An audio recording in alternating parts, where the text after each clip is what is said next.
Good morning, everybody. Welcome here at the Free State University field number 3. And you are looking now at the Free State LMS Championships. This is the Shield final, and we are looking at the Bloem Rebels facing the CPI Masters. Batting now is the Bloem Rebels. Those are the guys with the beautiful purple and pinkish color combination. And also welcome to Father's Day for all those fathers out there. And the Bloem Rebels are starting with a big shot. It's not going to be a 4, but it was high up in the air. An exciting way to start the match. We look at the team of the CPI Masters. Those are the guys that are fielding right now. Those are guys like Risa Alexander, S.V. Low, Ruan Besaidnout, Ashley Schultz, Nolan Busby, Martinez van der Westhuizen, Jacques Jacobs, and Lawrence de Wet. Team manager is Arthur Creer. And there's going to be some exciting play here today.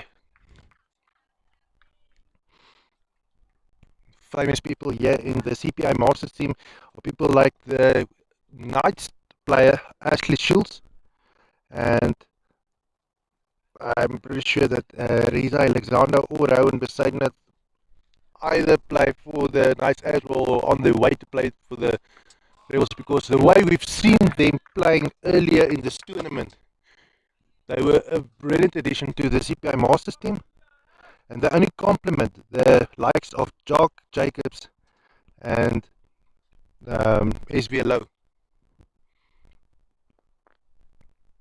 The rest of the team, a brilliant team, and always not just enough to get iconic people to play in your team, but it always depends on how well they play together.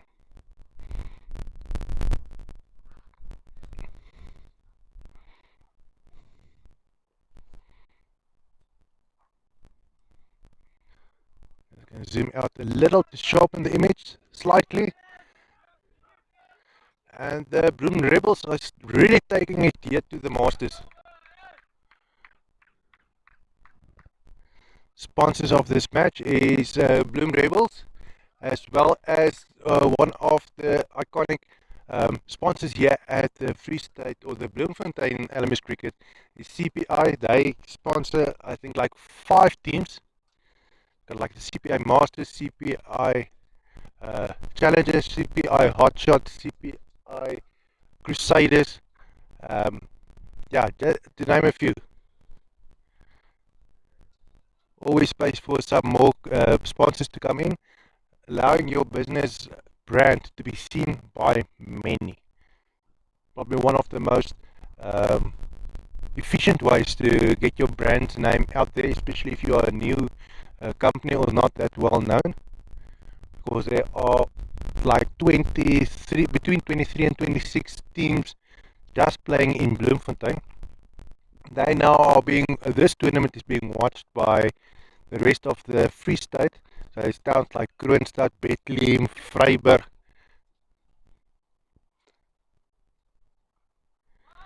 And it only opens up the possibility for other towns like Smithfield and Wynberg. You can name all the towns in the Free State. There's always a possibility of them joining LMS cricket. They will be joining us from next year, but most of these towns do have schools that offer cricket as a sport in the schools, and those guys sometimes are farmers. They stay in the town. They're not moving to Bloemfontein, and that town basically is losing their cricket talents, and now they can bring it all year at the Free State Championships. Like this one today, they are playing the Shields final. Right before this one, it was a plate final. After this is going to be the cup final. So whatever your brand is, we can put it up here. We are distributing media in the form of videos, fixtures coming up, results afterwards. Yeah, basically anything to get the news out there that these guys had a brilliant day doing what they love. Today you'll also see that we've got 2 umpires on the pitch. Usually in LMS cricket, you've got the batting side having the next person coming into bat standing also in as a square leg umpire. Sorry, square leg umpire. And that is a beautiful 4 once again from Hanku Swanepoel.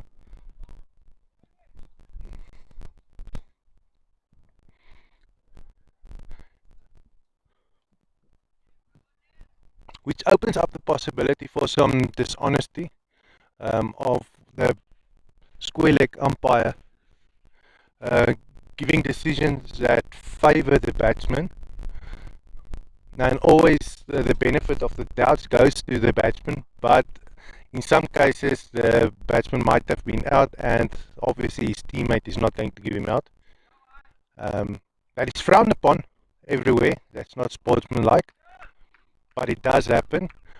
But in the freestyle champs like this one, we are not allowing that kind of factor to discourage the sportsmanship of the team or the sportsman of the match and the sport. And we've got 2 umpires here. The main umpire is Ayanda Sikwe Yia and Moapi. And try to pronounce his name is Potla Kuana. Patla Kuana Moapi. We always refer to him as Moapi, and the other umpire always refer to him as Ayanda. They are the 2 umpires. Moapi is the square leg umpire. You can hear the Rebels calling for 3 runs.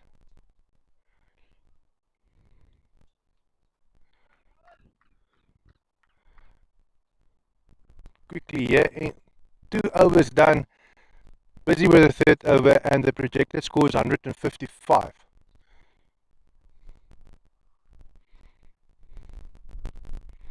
The CPI Masters got a few young players, not only famous players playing for them.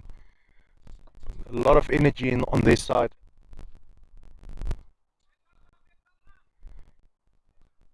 Would like to move the camera around to show you the energy that's in their fielding.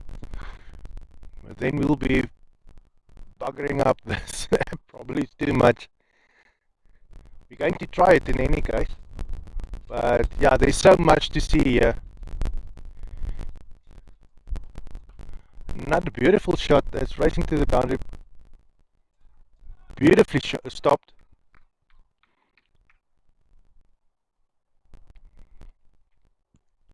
If we see a ball going through the air for a catcher, then we'll move the camera and hopefully catch that.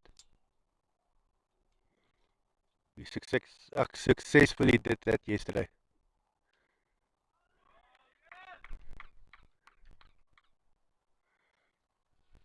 Pretty tight bowling here from Ashley Schultz. That is the confirmed Free State player playing for the Knights. Not entirely sure if he's playing for them now, just keeping himself warm during the winter season, or whether he used to play for them. But many of the Free State players came and gone from last man stands cricket.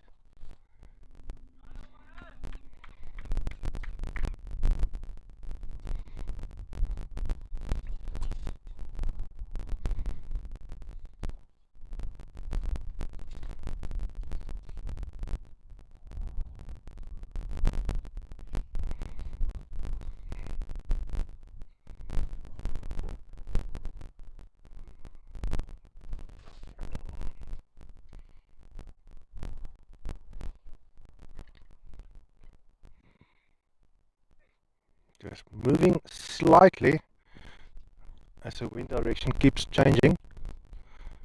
Just trying to get out of the wind so that the vibration on the screen doesn't bugger up the artificial focusing process of the cell phone.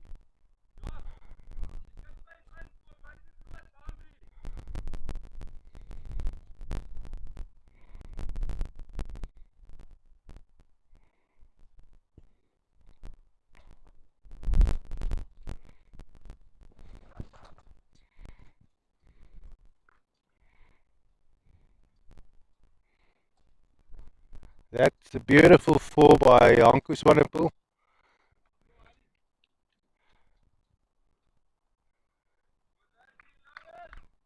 finding the gaps here in the defense of the CPI Masters on the boundaries. I can assure you that isn't easy, and it's up to Hanku Swanepoel and Floyd Legrandsie to find those for now. Yes, I pronounce it Floyd Legrandsie, not Lagrange. And that ball went straight past the wicket keeper. He has to run back to go and fetch it.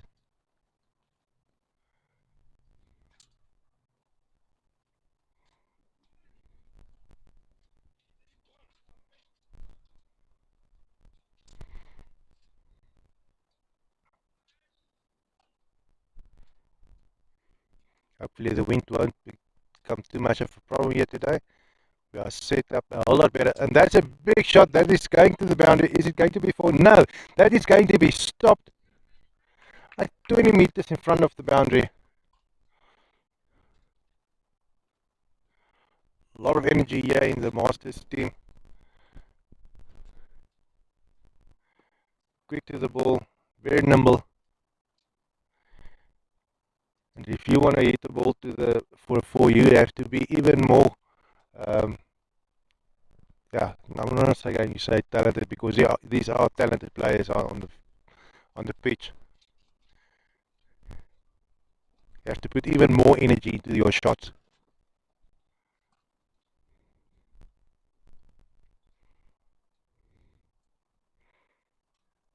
You can see Lawrence de Wet moving his fielders around.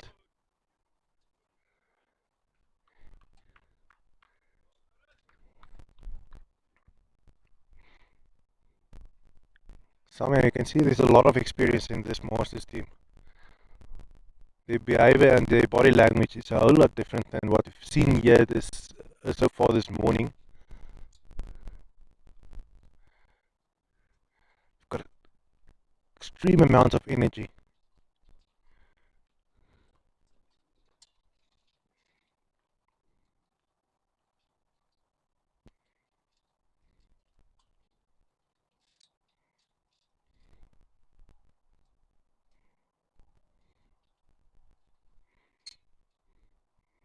Coming back to the bowl now is Ashley.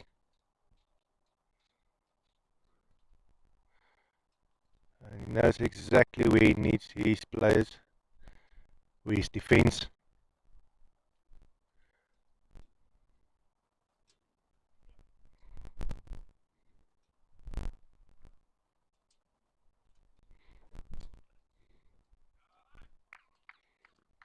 And somehow that ball rolled straight to that fielder. He just moved.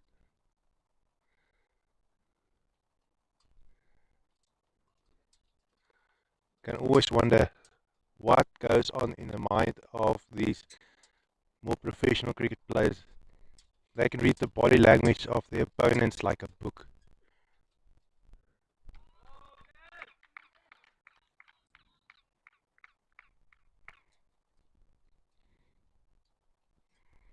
Don't know exactly if that is something that was taught here or is in the water of Bloemfontein.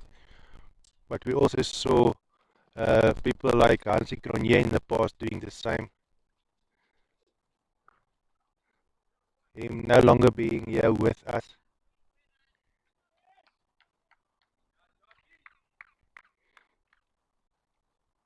Some of the old legends.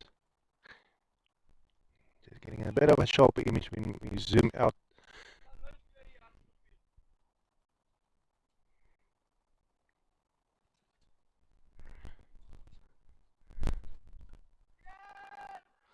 That was up in the air. That was dropped. That was on the other side of the field, so we didn't even bother moving the camera in that direction.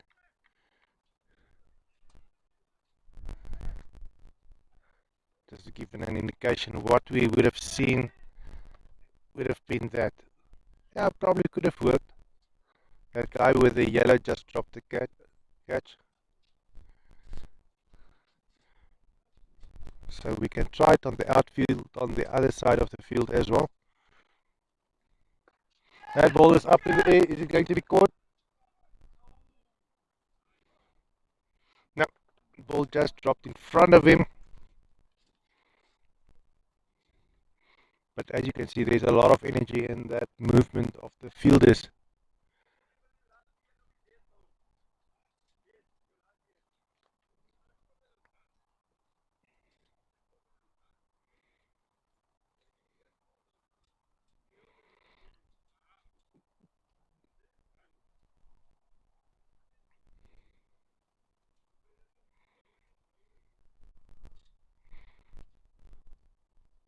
Quick 5 overs gone in this first innings of the Shield final. That went past very quickly. A lot of excitement in. We're on the varsity field number 3. You'll be seeing some.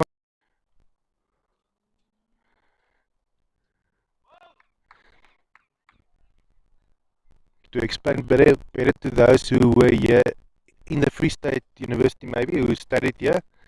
The first field next to the library is field number 1, and field next to it, further away, is field number 2, and beyond that, that is the main field, also the varsity oval. Then just beyond the varsity oval, you get field number 3, the one that we are here on today, and to our right, there's also a field, field number 4. And these are the cricket fields of the varsity, which the varsity is so, they care about those fields, of these fields, so well. They maintain the pitches, mow the lawn, and they keep it perfect conditions here. Above average fields here to play cricket on. A lot of space for spectators next to the fields. There are some benches to sit on. So you can always bring your family here. That ball is going to go for a 4. Just behind him, and that was Floyd Legrandsie scoring a 4. Now standing on 18 runs from 14 balls. Hanku Swanepoel's score looks a bit better. He's got 24 runs from 16 balls.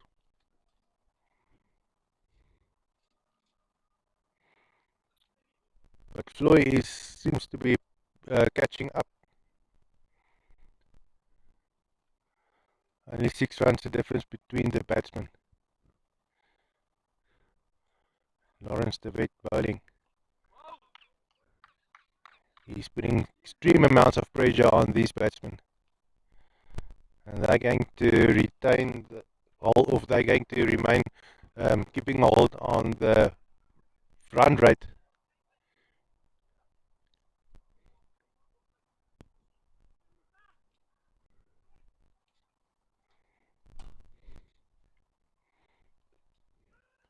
Is that an LBW? No. You need to convince Ayanda, and he's not convinced. Yeah, we can see that Rebels now being pushing every single run now. Clearly knowing that runs aren't going to be easy to come by here today. And this is how the Masters approach this match, by keeping a thumb on the runs, or keeping the runs under their thumb, and which means making it just a little bit easier to chase that run rate in the second innings. We'll also be switching over to Afrikaans in 4 overs time. As soon as we start with the 11th over, we're going to switch over to Afrikaans. Pretty sure that you already have established that I'm actually Afrikaans and not English. But somehow, English commentary is getting easier and is getting better, little by little.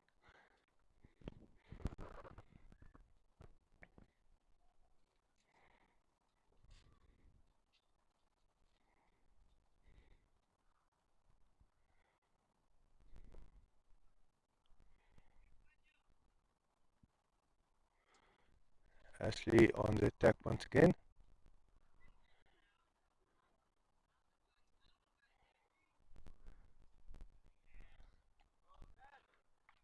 Actually love this communication between the fielders of the Masters. Constantly commenting on the bowler's bowl work, keeping him motivated.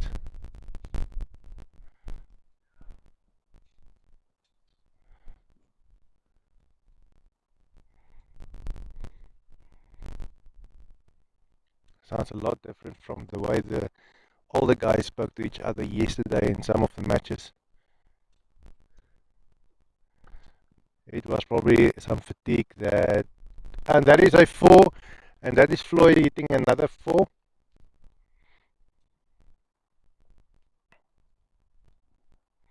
can see the projected score is 152. Probably a pretty decent score to chase.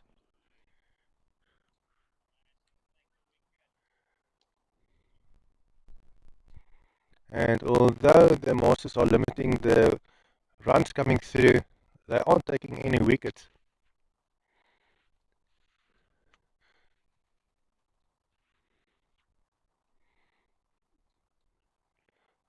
So basically, being a batsman is twofold. That is now according to my knowledge. One, you have to score runs, and two, you have to protect your wicket.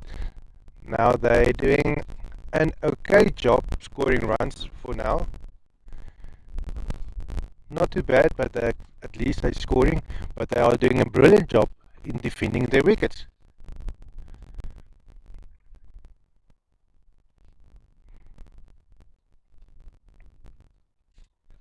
Oh, that ball was tipped to the back, but the wicketkeeper couldn't hold on to it.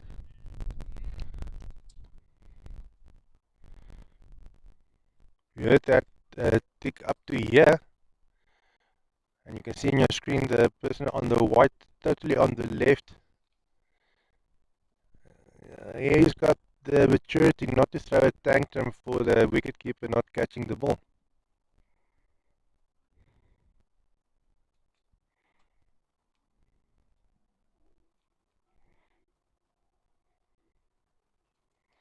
Now coming in for the 8th over.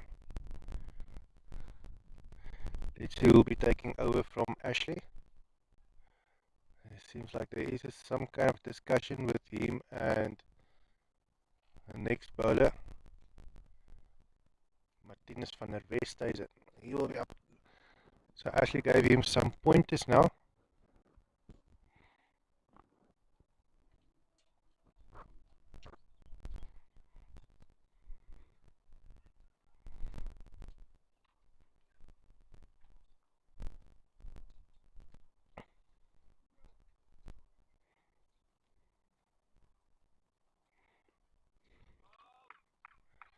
Not exactly sure what the teammates are calling Martinez, but what I am sure of, you can all agree that somehow he's got a very long name and a very long surname, so they would have shortened it up to some form of a nickname.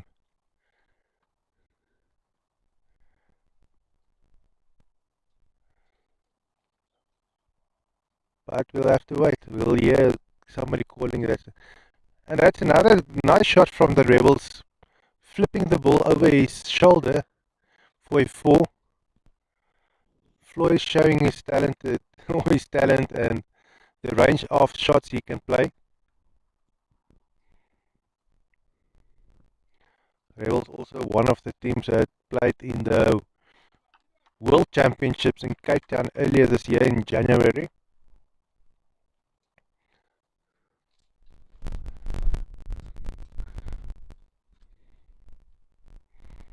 One of the best teams in Bloemfontein. And very established. They've got a lot of experience. They've been playing here for many years. That ball is up in the air. Is it going to be caught? No. Move the camera just too far.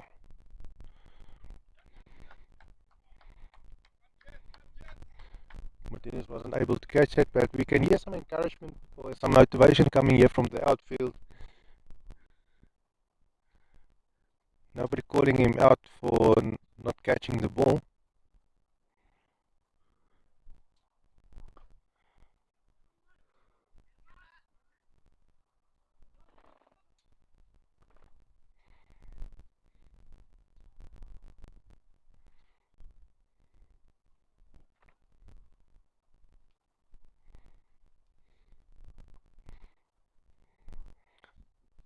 Floy and Anke doing a very well job, good job holding on to the wickets,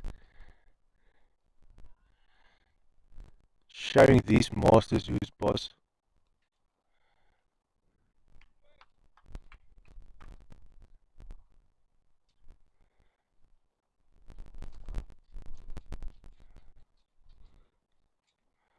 These are the two teams that are very comfortable with each other. They are brilliant players. It's just on another level. It's, somehow you can feel the cricket being played. It's just that step ahead of the others. And that's not only from the Masters team, it's also from the Rebels.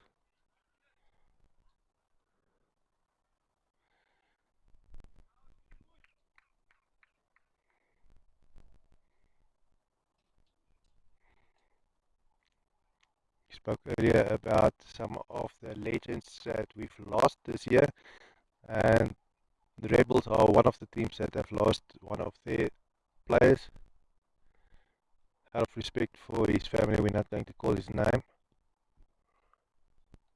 Didn't get permission to name him, but yes, he will be missed. He would have loved playing here.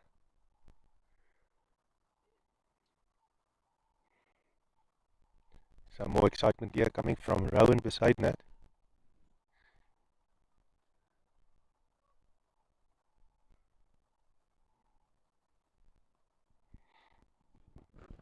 We actually lost Bloemfontein, last one stands cricket, lost two players.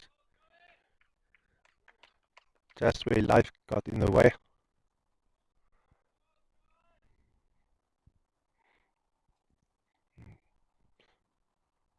But we're not going to remain on that kind of a negativity. Today is Father's Day, and some kids watching their fathers play here.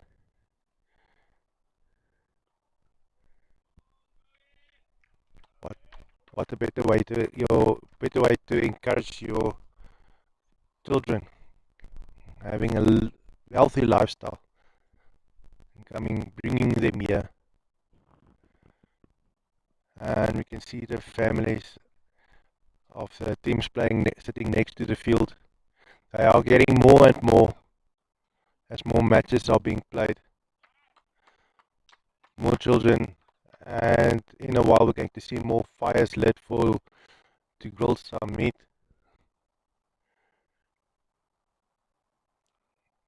We can hear there from the hot shot camp. There is some music playing from that side, just as yesterday. It's just a bit too far away from the microphone to be picked up, which is probably a good thing because this match is also being streamed to YouTube, and YouTube blocks any commercial music.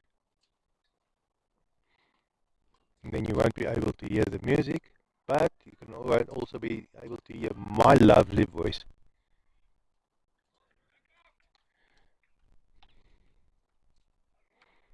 Which is pretty good because I've got a face for radio.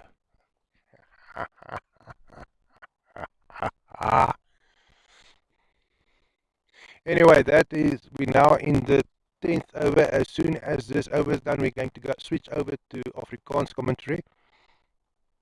Projected score dropped a little to 149, and it's Martinez van der Westhuizen coming back to bowl, taking over from Ashling.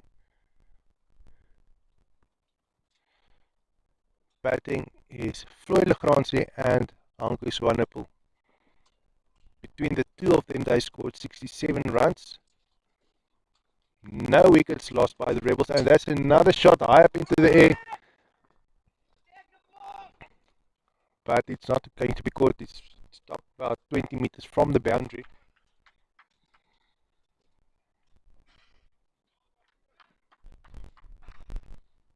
some more encouragement coming here from the outfield for Martinez, which means we can confirm that his teammates is calling him Martinez and not something like Marty or something like that.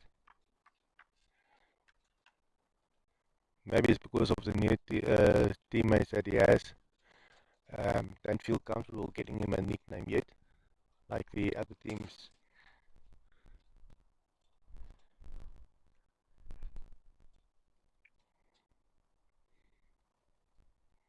Not a wild swing by Floyd.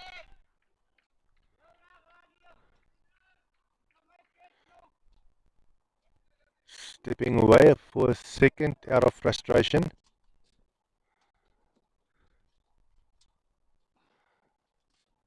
Coming back. They probably feel the pressure for the need of scoring boundaries.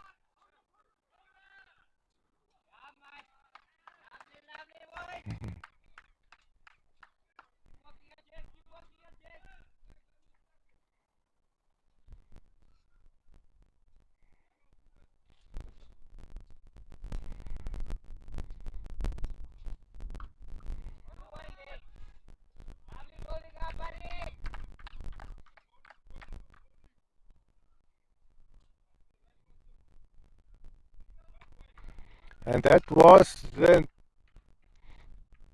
10th over. En die kans wat ons kry om bietjie weer terug oor te slaan na Afrikaans toe. Hier om my huistaal wat vir my bietjie meer gemaklik is. Maar dit is 'n ding om twee tale te praat. Partykeer vergeet jy nou maar wat die woord vir 'n ding is in Afrikaans. Soos vroeër wat 'n seun sy hamstring seer gemaak het, toe nie lekker geseker wat dit is in Afrikaans nie. Toe het bestuur aangelaat weet dat dit is 'n duispier. Natuurlik om baie jare lank so lank in sport betrokke te wees. Leer mens maar altyd die verkeerde terme of die Engelse terme van spiere op skool. Leer het ons die Afrikaanse benaming van bene geleer. En omdat ek biologie op hoërgraad gehad het, moes ons ook die Latynse naam van die bene geken het.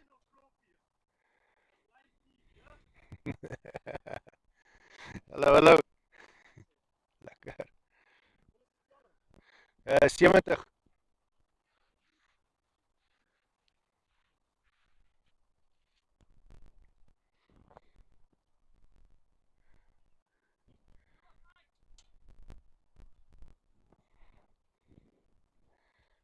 Biologie toe is die Afrikaanse benamings en die Latynse benamings so goed geleer.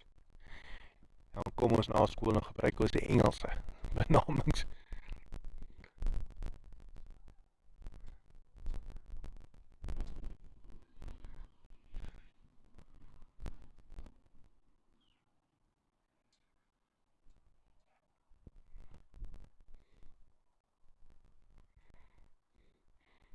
Kante gedraai en die balwerk gaan nou kom van die universiteitkant af.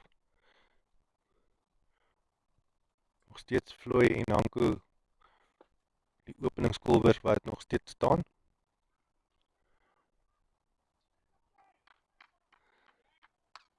Presies in die helfte van hulle beurt en hulle het 70 lopies aangeteken. Vooruitskatting van 140, nou is dit 141. Natuurlik sal so binne in volgende 5 balbeurte sien nog vuurwerke aangesteek word hierso deur hulle. So 'n vuur wat nou deurkom. Want al hulle kolwers sit nog op die bankie, so hulle almal kan nog inkom. Hulle het berigte kolwers nog in hulle span wat nog 'n groot verskil kan kom maak. En dan soos tyd aanstap, gaan hulle naderhand meer aan 'n woord vir risk. Ja, natuurlik is dit gevaarlik om net wil te begin swaai.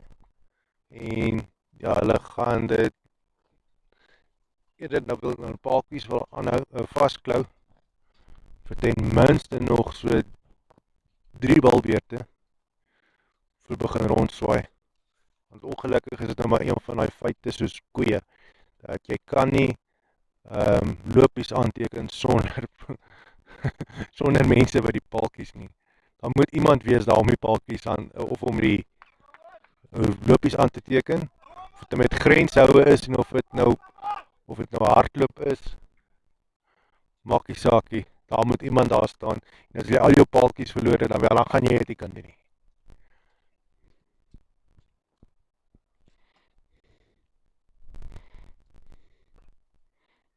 Vloei wat nie so lekker die bal beet kry nie, het reguit geslaan daar na die veldwerker in die oorkant.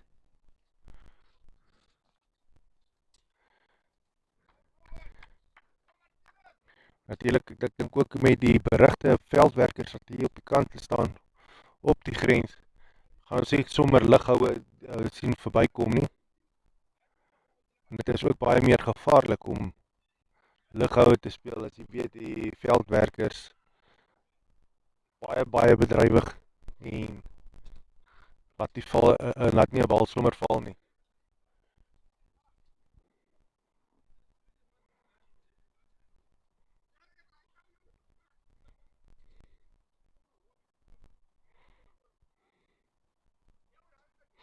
Wedstryd wat so iets wat laat begin het, 16 minute buitekant, of na die tyd wat ons gedink het gaan, of behoort te gaan, of waarvoor het geskeduleer was. Maar verder moet ek sê, ek dink die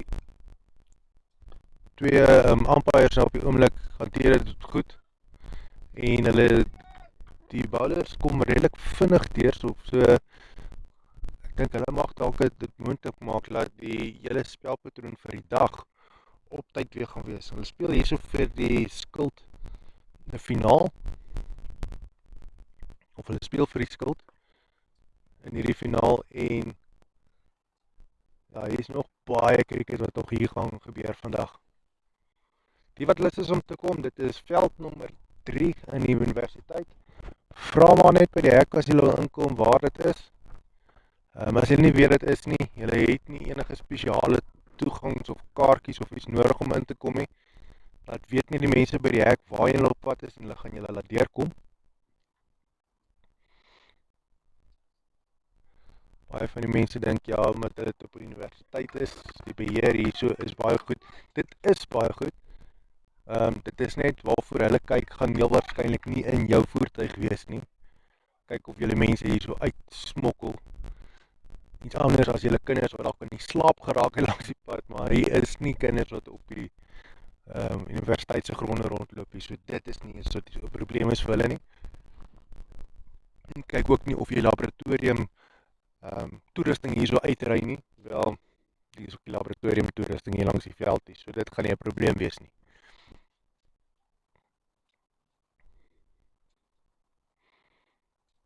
Martinus van die Westsijd met ander bal vanaf die universiteitkant, maar die keer het hy wyd bal afgelewer.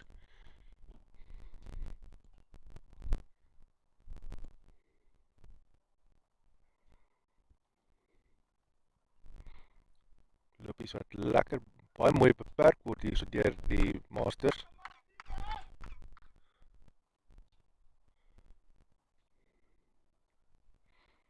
CPI wat een van die hoofborge is van Bloemfontein Lastminstens cricket. Sal gedurig sien by die wedstryd langs aan daar is gazebos met hulle met die CPI teken op. En dit is as gevolg van 4 of 5 spanne wat deur CPI geborg word. En as jy besigheid het wat ook blootstelling nodig het, jou borgskap is altyd welkom om vir 'n span te borg, al is dit net vir hulle om te speel en vir livestreaming, vir hulle klere. Hulle gaan jou daarmee kan help. Baie van die spanne het borge, en die Rebels is ek amper seker is een van die spanne wat nie 'n borg het nie.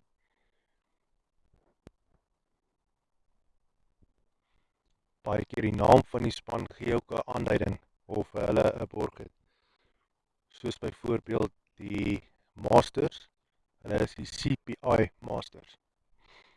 En dan kry jy CPI Crusaders, CPI Hotshots, CPI Challengers. Daar's ook Bester Masters wat deur Bester Butchery geborg word. Daar is wedstryd hiervoor het ons die Hotshots word ook deur CPI geborg. Hulle het gespeel teen, het 100% seker maak, hulle het gespeel teen Toxic. Toxic het ook 2 spanne, hulle Toxic Bloem en Toxic Eagles. Al 2 word deur Capstone Credit geborg. Wedstryd hierna word weer deur ander mense geborg. Dit is die plate final wat hier rondom 2 uur gaan begin. Al wat so 20 meter binnekant die grens opgetel word. En dis Riza Alexander wat bal. Jong man, baie energieklik, baie akkurate balwerk. En die bal is op in die lug, gaan hy gevang word? Nee, die bal kom neer in die middelveld. Amper gedink ons gaan vir julle kan wys hoe 'n bal gevang word daarso.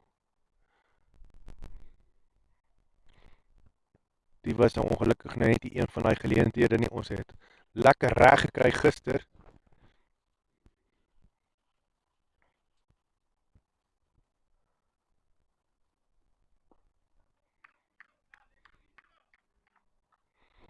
Riza wat ook natuurlik die loopie gereeldheid of die lopies beperk.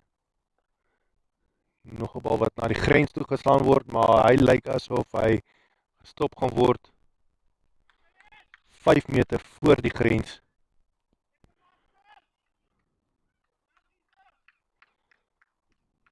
En dit was die balbeurt van Riza gewees. Hanko Swanepoel wat op 45 staan, Floy Legrandsie op 41. Daar het nog nie 'n paaltjie geval vir die Bloem Rebels nie en daar is nog 7 balbeurte oor in hierdie 20 balbeurt wedstryd. En Hanko Swanepoel is in baie naby, of beide die kolwers is baie naby aan puntetellings waar hulle kan verklaar. En wat beteken die volgende kolwers kan dan inkom, want hulle in die LMS cricket moet jy verklaar na 50 lopies. Hulle is bitter naby aan hulle 50 talle. En dan kom maar ander 2 manne in, so dit was dalk heel waarskynlik deel van hulle plan gewees van die begin af, om die 2 manne te laat staan tot hulle verklaar, en dan kan hulle die manne wat daarna inkom, net laat rondswaai en daar die teiken telling net so bietjie lig. Kyk, 141 teikentelling is nie sleg nie. Hy is challenging genoeg vir die meisters. Maar mens wil dit natuurlik nou nie so maklik as moontlik maak vir die oppositie nie.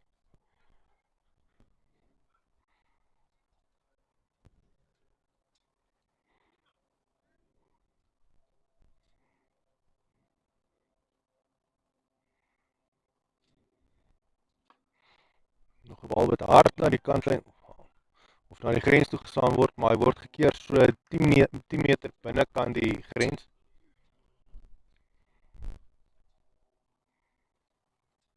En ons hoor 'n vliegtuig oorkom, ek weet nie of die mikrofoon dit optel nie. Nog 'n harde hou wat na die grens toe geslaan word grondlangs, maar die keer gaan dit 'n 4 wees. En is Floy Legrandsie wat nou op 46 staan, beide kolwers nou bitter naby aan hulle 50 talle.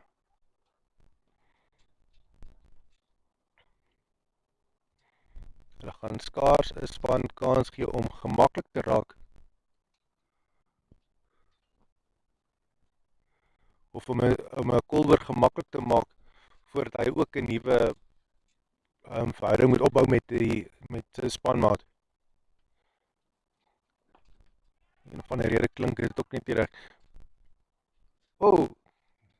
Het hy hom raak gevang. Lyk asof hy gegly het oor sy kop.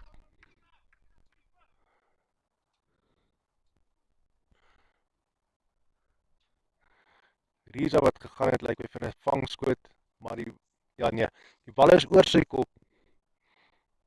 Lyk asof dit 'n 6 kon gewees het. Gaan nou sien. Nee, dit was 'n 4 gewees wat geslaan was. Net oor sy kop. Gehoop net voor die grenslyn.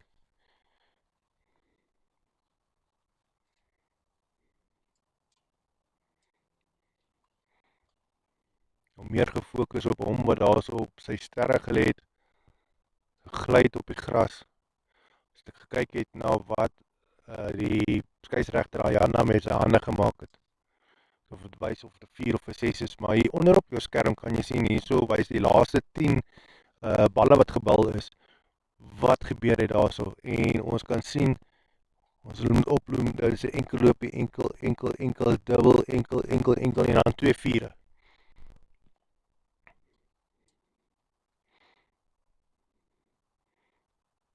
Daar is 'n man wat verklaar het, hulle haal hom sommer net uit, hulle wys nie eers sy totaal wat hy gemaak het nie, maar hy het op 46 of 47 gestaan, so hy het definitief sy 50-tal gemaak, en dit is Mario Swart wat nou inkom.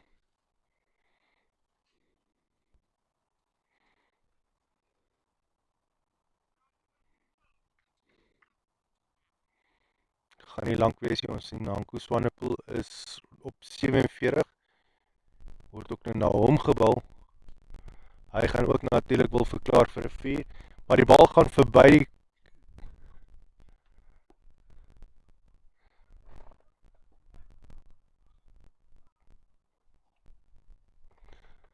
amper 'n 4 gebal daarso. Bal wat verby die paaltjie wagter gekom het.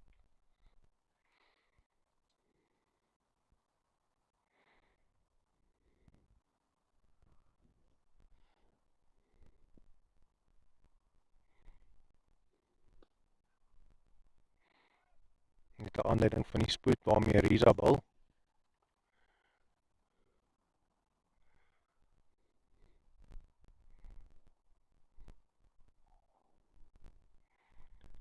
En in LMS cricket het mens natuurlik nou net 12 meter om mee aan te tree.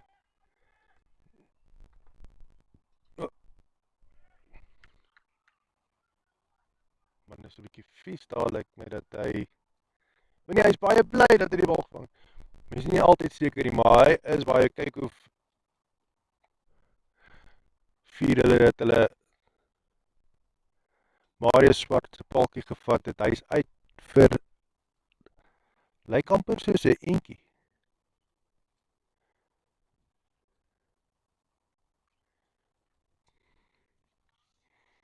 Wel gedaan aan die Masters, dat hulle ten minste dan maar 'n paaltjie geneem kan kry.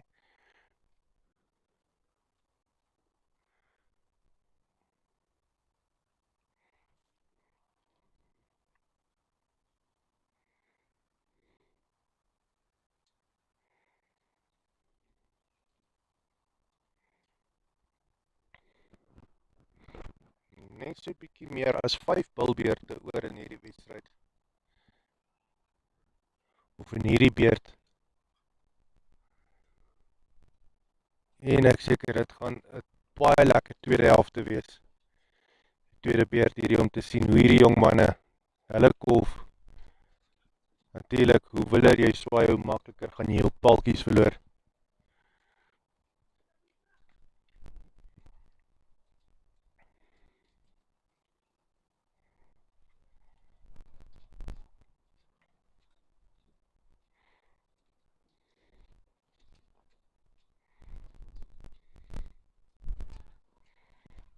Is dit 'n beenvoorpaaltjie? Nee.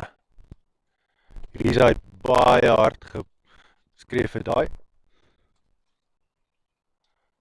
Dit was net nie genoeg gewees om vir Ariana te oortuig nie.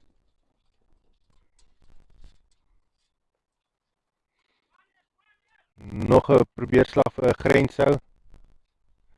Hy word gekeer deur dieselfde man wat net daai vangskoot gemaak het.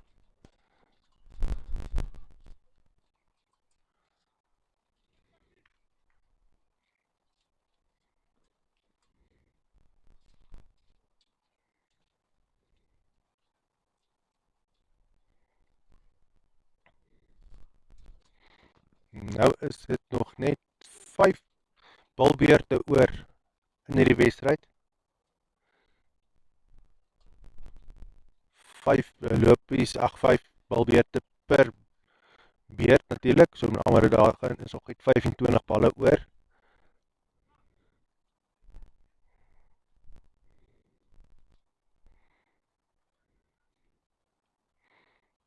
So daai vooruitgeskatte telling van 144 is heel waarskynlik moontlik.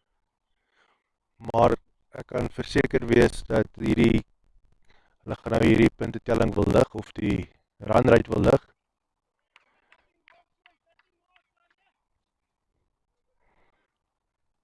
Op 'n goeie dag kan Jaco Kotse dit op sy eie doen.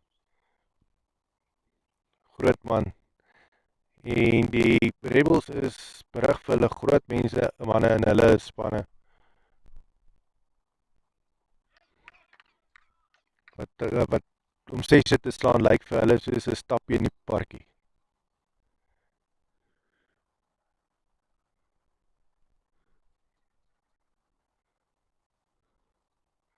Janko Swanepoel wat verklaar.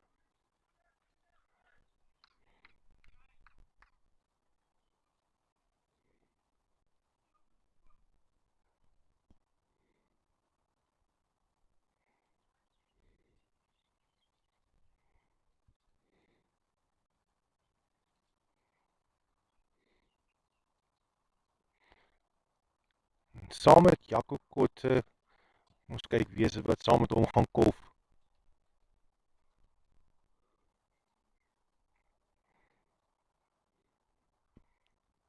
Sean Sittekat.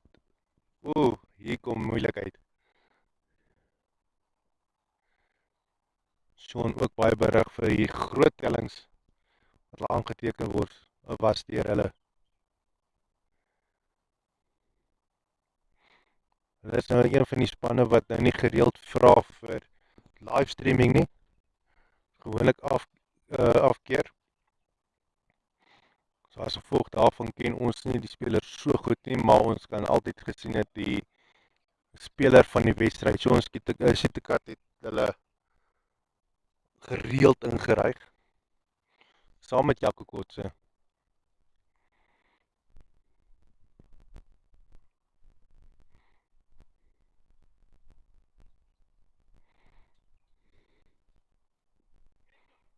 Net nie seker of hy uitgespreek word Sittekat of Skietekat nie.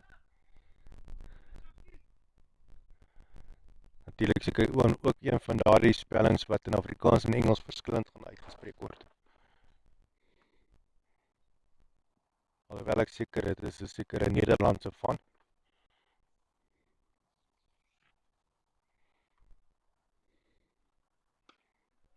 Netjies lengte van Jock Jacobs. Baie goeie balwerk deur hom. Lekker vinnig, akkuraat, goeie lengte.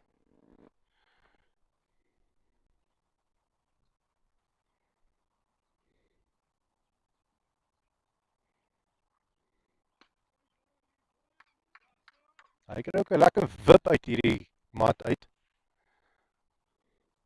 Die mense wat ook nog nie seker is nie, hier is 'n mat wat jy kan sien, die kleur van die kolfblad is 'n bietjie anders. Daar is so swart net gegooi aan die regterkant van julle skerm. Dit is net 'n beskermingsskerm daai. Dan is daar 'n stuk gras tussenin en dan is dit so liggroen skynsel wat julle daar kan sien. Nou, julle sal kan sien op van die media wat ons gaan publiseer na die tyd, hoe lyk daardie mat wat daar neergegooi word. Nou, dit is 'n mat wat daar is om die kolfblad te beskerm. Natuurlik is cricket nou nie soseer 'n wintersport, meer 'n somersport. So om die golfblad te beskerm, het die universiteit gevra dat ons dan ten minste net op so mat speel, want hy beskerm die oppervlak van daai golfblad. Maar hy reageer 'n bietjie anders as wat gras sou gedoen. En daar gaan die paaltjie van Sean, hy het nog nie sy oog op die bal gekry nie, hy het nog nie kans gekry nie, en Jaco Kotse staan weer alleen, totdat hy 'n maat kry, wat saam met hom die res van hierdie geveg gaan voortneem. Spankaptein Sean Hickley wat hom by hom gaan aansluit.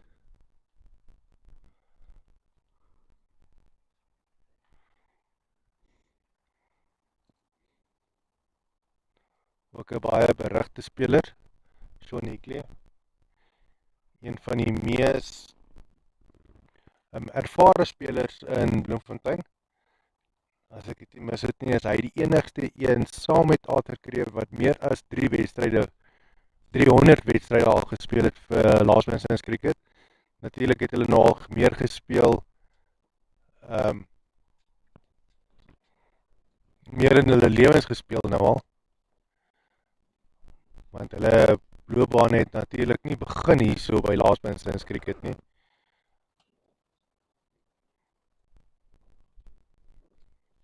Maar wat wel al begin het hier so by Laasbensins Cricket is loopbane wat oorgedraai het na provinsiale cricket toe. En dit is hoe die manne maar kom en gaan hierso, van die Vrystaatspelers wat van hier af kom, en dan, as hulle nie span kry nie, dan kom hulle weer terug, by plek waar hulle geniet om cricket te speel.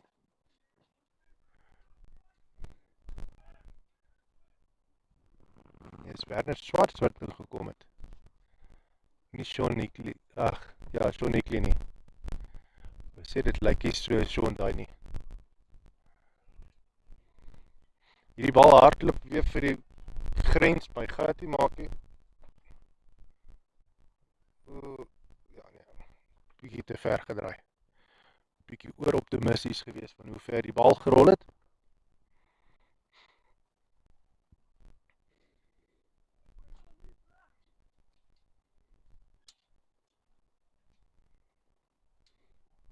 Risa wat bal wat weer daar na die grens toe geslaan word, maar die keer is te 4.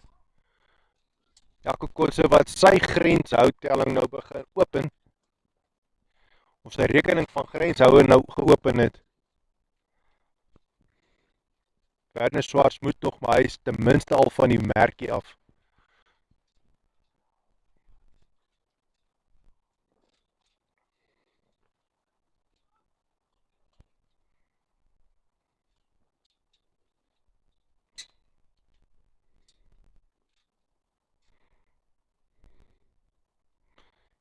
En daardie geskatte telling sien ons het so bietjie afgekom na 147 toe. Was op 'n stadium in die 150s gewees. En nou te bal is Rowan Besuidnout. Nog 'n groot naam in Vrystaat cricket.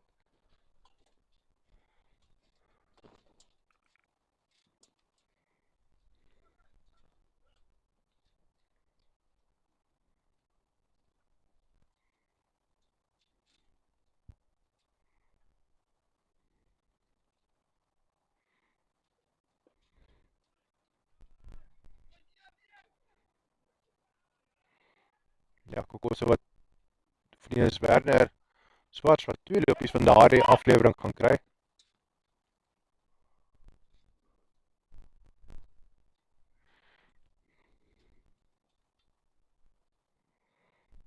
Net 'n klein bietjie skerper beeld as ons so 'n bietjie uitzoom.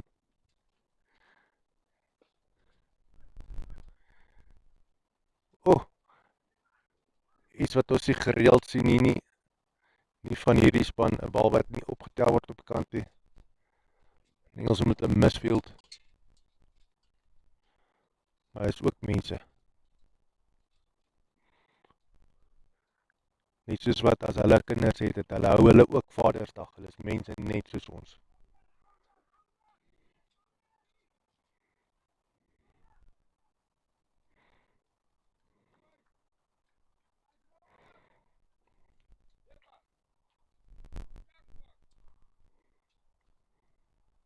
Jaco Kotse wat nou op 8 lopies staan van 7 balle. Werner Swarts wat nog gedruk word in 4 lopies vanaf 3 balle. 130 lopies nou vir die Bloem Rebels vir die verlies van 2 paadjies. En net so bietjie meer as 2 balbeurte oor in hierdie beurt.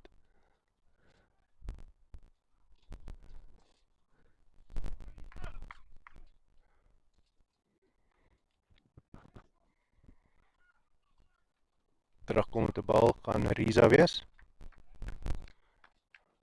Rowan Alexander se balbeurt wat daarmee heen is. Hy sal jou waarskynlik terugkom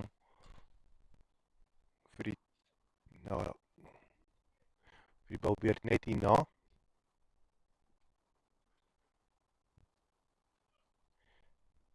Seker is Riza en Rowan wat gaan klaarmaak in hierdie beurt.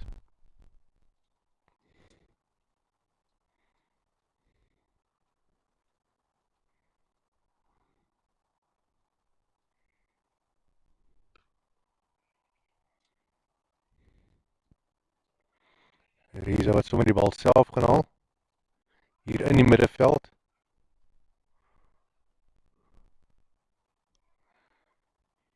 En 'n Swarts wat net betyds terug is as sy kampie. Net lank genoeg sy kolf neersit om binne te bly. Vir die bal met paadjies raak gegooi te word en dan weer weg te hardloop vir nog 'n loopie. Wys jy die akkuraatheid van Riza se ingooi.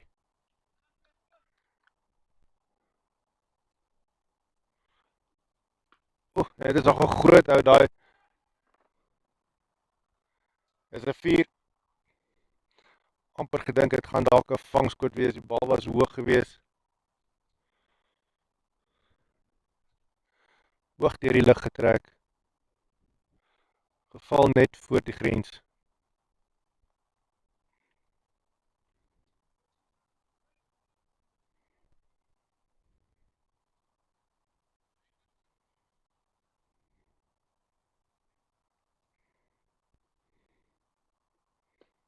Wind wat ewe skielik gaan lê en dan voel mens ewe skielik so ongemaklikheid hierso. So gewoond geraak aan die wind wat die hele tyd waai en so tuister van die kant af. En as hy ewe skielik gaan lê, dan voel dit sommer snaaks.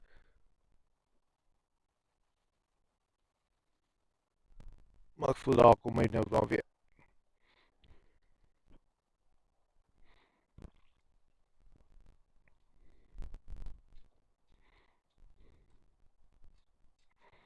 Net 7 balle oor in hierdie beurt.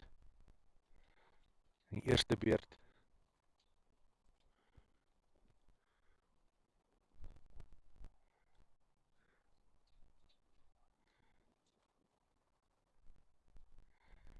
Lyk asof Jaco Kotse 'n kolfruil van 'n ander kol wil gebruik. Hy het planne met daai kolf natuurlik. Seker sy gelukkige kolf. Wat dan net een ding kan beteken. Hy beplan om daardie home run te jag. Home run natuurlik is 'n 6 van die laaste bal van die beurt. Dit sal in die volgende balbeurt gebeur. Laaste bal daarso, as hy vir 'n 6 geslaan word, kan hulle 12 lopies kry vir dit. En hy voel die kolf gaan die ding doen. En die bal is hoog in die lug op, gaan Swarts gevang word.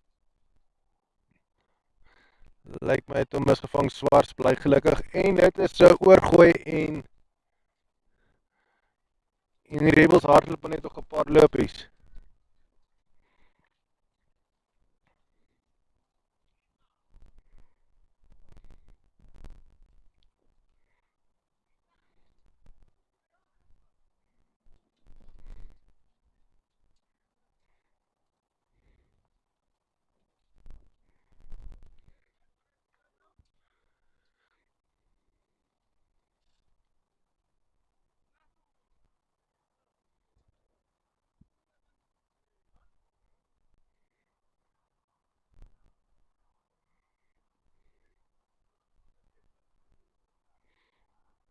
'n bietjie taktiek wat daar bespreek word, lyk by tussen Jaco Kotse en Werner Swarts. Dit is die laaste bilbeurt van die eerste beurt. Heel waarskynlik seker net gesê, maak nie saak watter een van ons twee die laaste bal vuis nie. Ons gaan vir 'n 6, nee. Stem net saam, sê net ja. En baie seker, dit is die taktiek wat daar bespreek word, dit is heel waarskynlik die lank en die kort daarvan. Probeer nie om jou paadjie te verloor nie. Sean Hickley kan nog inkom, maar as dit jy is wat uitgaan, sê vir hom op pad terug, dit is wat hy moet doen, ek sal dieselfde doen. Seker is hier staatsgeheim daai plan nie. En as 'n groot hou, gaan dit 'n 6 wees. Dit is definitief iets wat beplan is, en dit is lyk my 'n 6 wat toegeken word aan Jaco Kotse. Hulle gaan natuurlik probeer om van elke liewe bal op die laaste balbeurt 'n 6 te slaan. Net oefen om daai home run te perfek. Ja, sien die puntebord sit aan, nog 6 lopies by.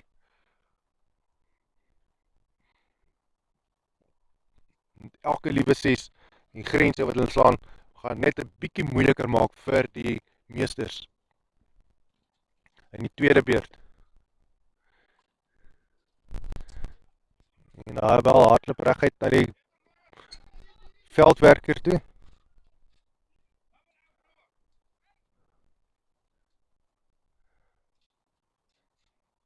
En dit lyk asof Swarts uitgehardloop is.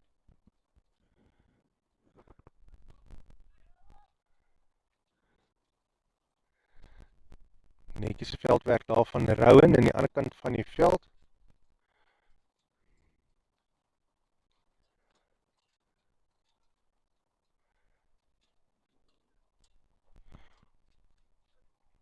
Nee, dis die Sean Hickley wat inkom hier, dit is Kobus Snyman.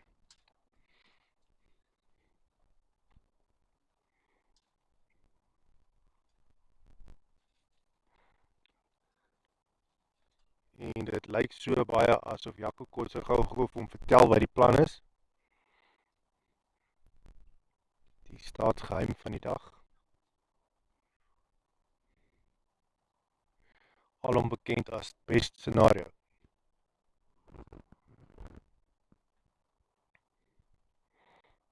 Lawrence de Wet wat bal. En daar gaan nie 'n 4 geslaan word van hom nie.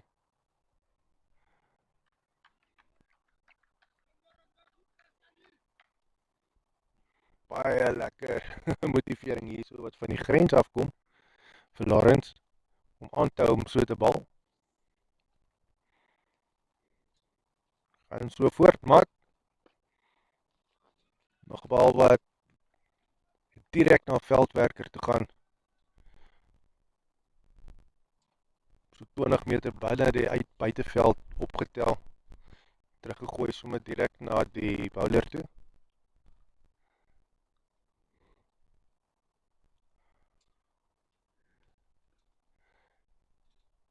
Een bietjie wyd daarso. En dit lyk asof dit 'n no ball genoem word.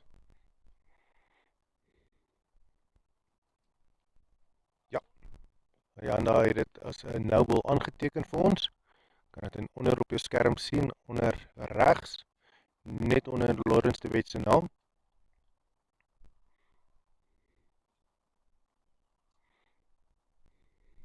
Dit is 'n beter aflewering.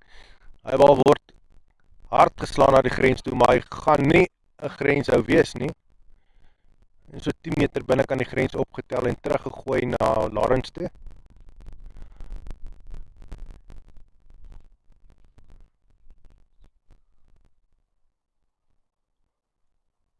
En dit is die eerste beurt daarmee heen. 153 lopies wat Bloem Rebels aangeteken het, met Jaco Kotse en Kobus Snyman wat dit gemaak het tot die einde van die beurt. En Kobus Snyman wat nou net een lopie van sy een bal gekry het, en Ons gaan sien net so 'n klein kort breek vat om te sien, ehm um, en dan kom ons terug om te sien hoe gaan die nie Bester Masters, die CPI Masters doen as hulle terugkom in hierdie wedstryd. Hulle gaan natuurlik hulle spelpatroon aanpas volgens dit wat hulle moet doen hier vandag. Hulle bestuurder, hy sal vir hulle sê wat hy van hulle verwag. Ons kan hom so half links sien op ons skerm in die middel, daar loop hy tussen sy manne deur en welkom hulle terug en sê baie mooi gedoen. En dit is die man Arthur Creer, spanbestuurder. Hy is die man wat saam met Sean Nickley al oor die 300 LMS wedstryde al gespeel het.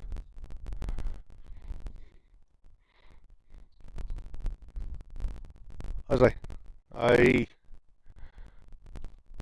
bedank sy spelers en dan ja, ons sal terugkom vir die tweede helfte van hierdie wedstryd. Die tweede beurt, hy sal vir die eerste 10 beurte gaan ons in Engels uitsaai en daarna gaan ons weer terugkom na Afrikaans toe.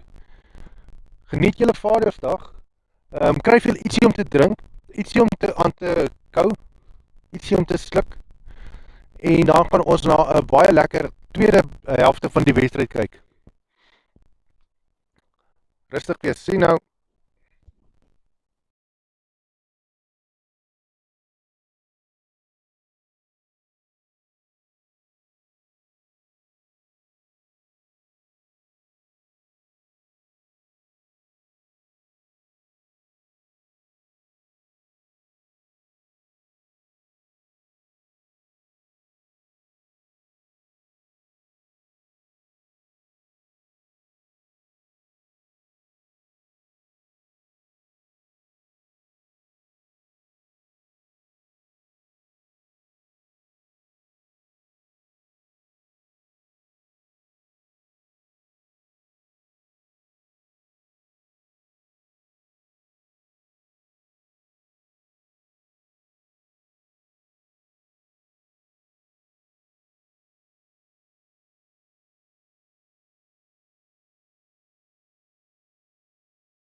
And we're returning for the second innings where the Bloem Rebels will now be defending their total.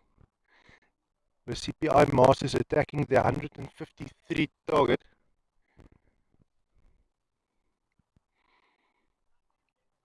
Last on the field are the umpires, just making sure whether everybody's fine and are ready.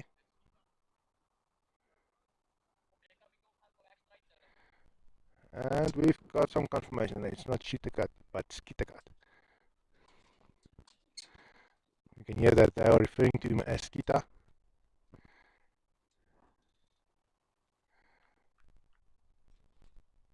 And it's a CPI Masters quickly starting with a lot of energy. We'll see the scoreboard being updated shortly.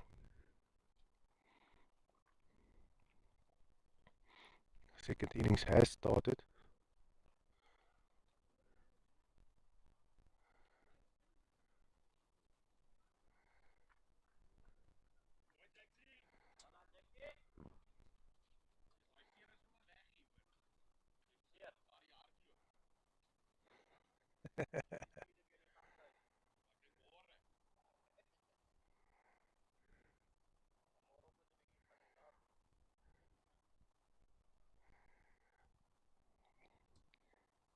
And that's a shot's being hit towards the boundary. Is that going to be a four? Yes, there's a four.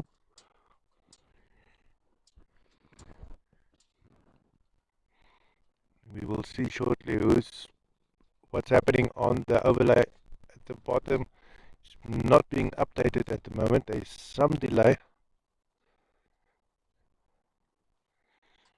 Hopefully it will be a problem that should be sorted out soon. Normally the problem is not getting an overlay, but since it is there, it's just a matter of updating it timely.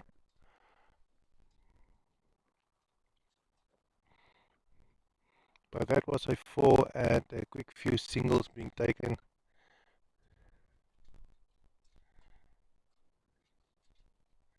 It's probably nearly the first over done.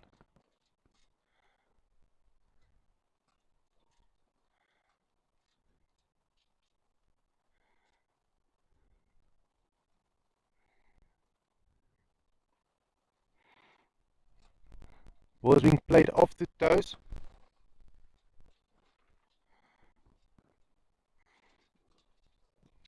Those only tuning in now, you will see that the scoreboard overlay at the bottom is not correct at the moment. It shows Bloem Rebels batting, but actually that was the final score of the first innings where Bloem Rebels scored 153 for the loss of 3 wickets. Now batting in front of you is the CPI Masters. The two umpires for today is Yanda and Muapi. And the main sponsor for the match is CPI. And they are mainly sponsoring the CPI Masters. Bloem Rebels, they would like a sponsor. Very good team. Bowling now is Sean Hickey, and that is the second over. Ayana calls it at the wide. From experience, we don't need to worry too much about the scoreboard because now you can see it has updated. It's slowly coming together.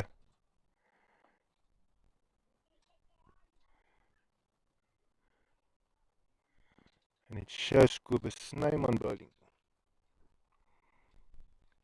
But at the stumps, it is Riza Alexander and Rowan Besuitnout. They've got the job of reaching that 157 runs. They are not alone. They've got some very talented people along with them in their team to help them reach that target. They are exciting to watch and they're playing exciting cricket.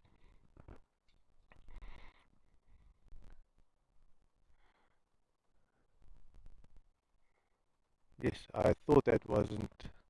Thought that was Sean bowling. Maybe just some um, Gogas climbing into the system over there. Some roaches, some cockroaches in the system.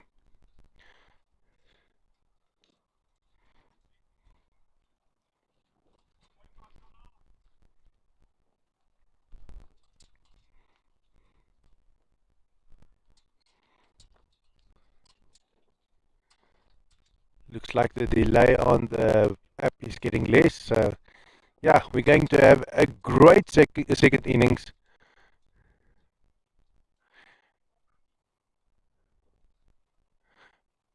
And we can see some exciting batting coming from the CPI Masters, playing all types of shots.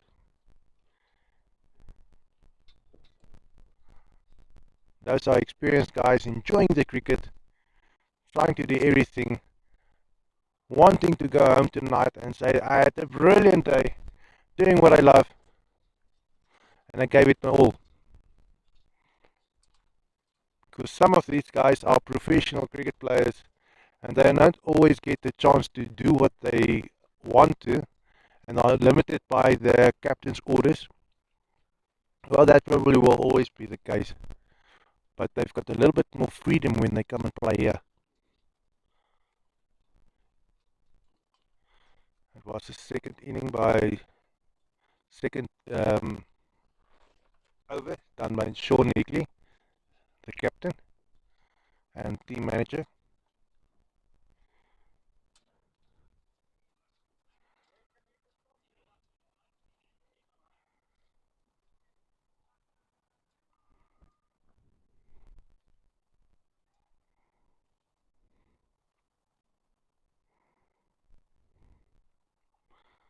Cooper's name are now bowling.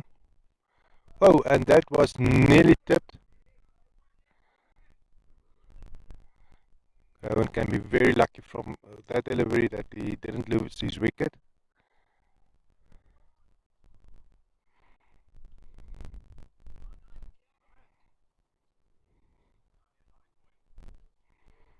Who is now being congratulated by his teammates for his line and length. But that was a little bit high, and I think it's going to be called a no ball. Yeah. They prefer not to bowl bounces here. Bounces are frowned upon because you'll see not all the players always wear helmets, and that is due to the short distance for the approach for the bowler. They only allow 12 meters to approach the pitch. Which means the seam bowlers, they don't.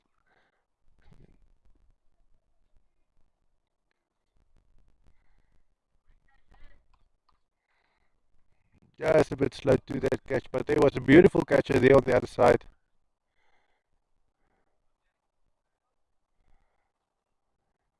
No, seems like he didn't.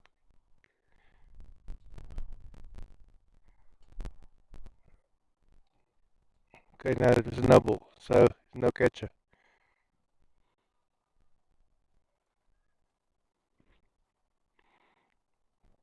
But we'll try and get the next one. As soon as the catcher comes through, we're going to move the camera to the board's direction and only hope that the cell phone AI will be able to zoom in quickly enough to get a clear picture of that catcher. Now that some kind of a flip shot, just flicking the wrist.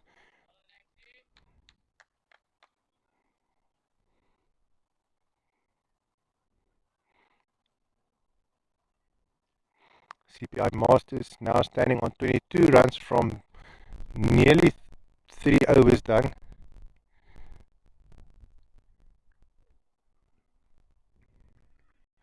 They're probably still on target, needing to score 132 runs from 85 balls.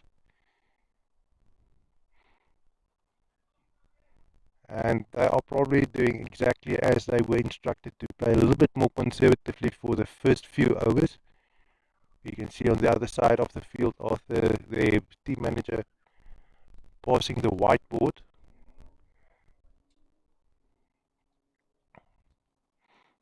Walking around with these World Championship colors where they played the World Championship earlier this year in January.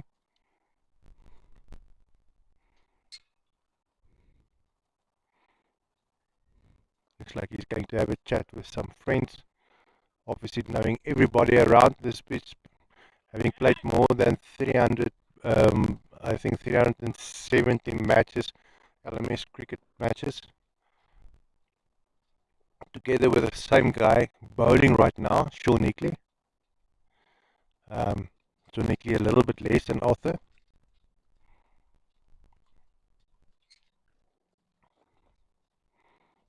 But they've got experience in abundance. These two teams against each other, their management has a lot of experience.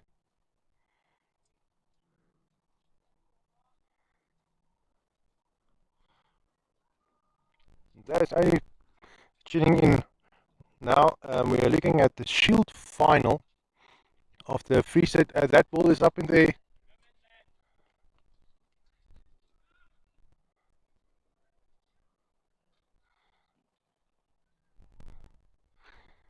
looking at the Shield final of the Free State LMS Championships.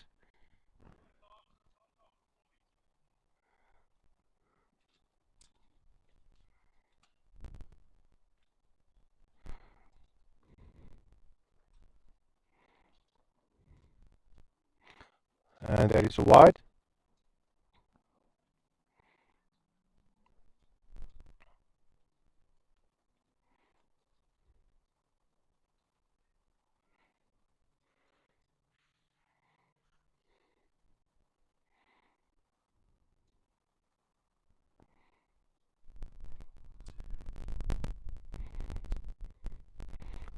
So Nickley is bringing it again, once again. Past the square leg umpire. Beautiful throw in.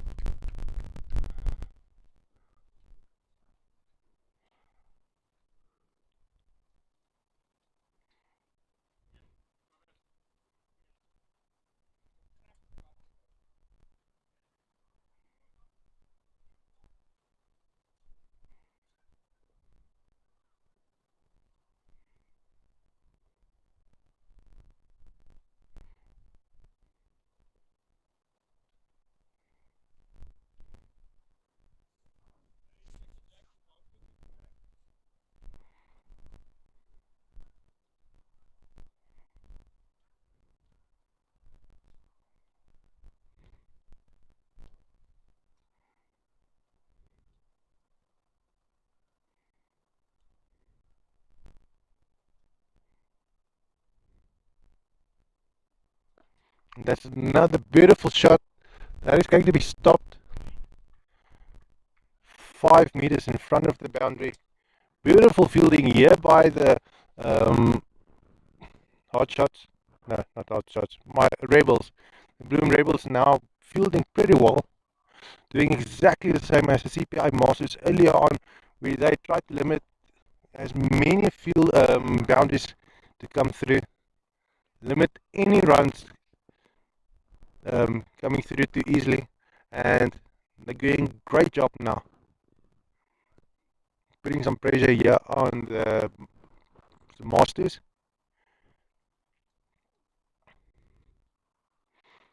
And that was played alongside 5 leg, and that was a 4.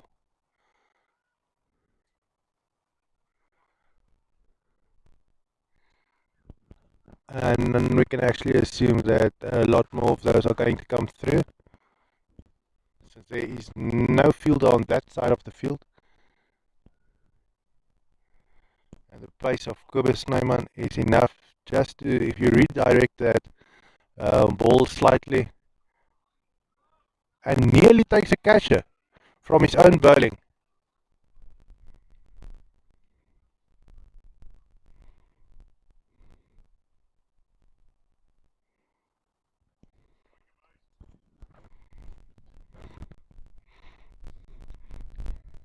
we heard here from the side that Kobus is also called Kabous.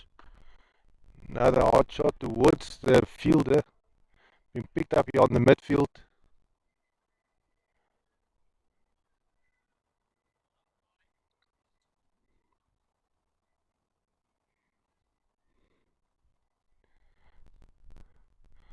Can really commend the wicketkeeper of this Rebels team. Very lively there behind the wickets. Very quick.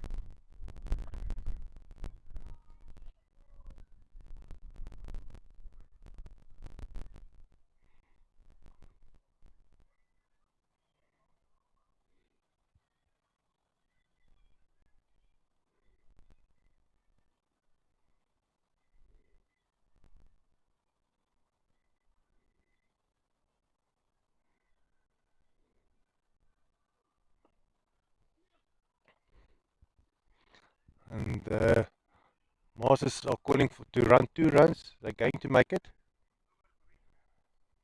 comfortably.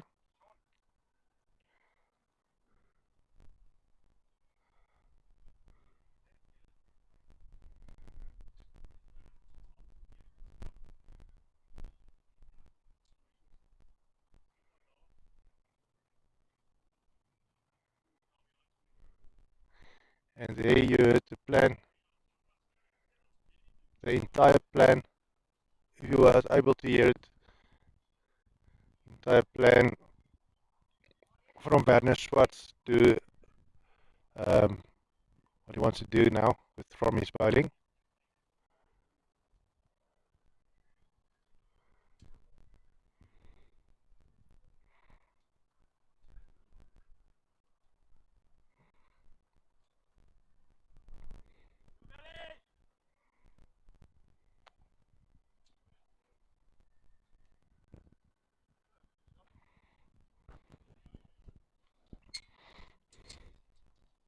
CPI Masters standing now on 39 runs for the loss, without the loss of any wickets, and they are required to score 115 runs from 75 balls from this match, or to win this match.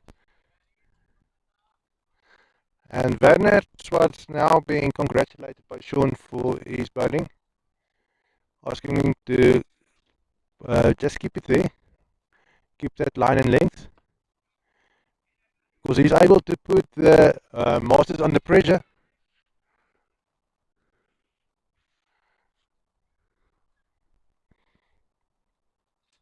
Now the CP Masters standing on 42 runs without the loss of any wickets, still requiring 112 runs from 73 balls. Should be able to do it, but anything can happen. Rebels putting up on a lot of pressure there on the batsman now.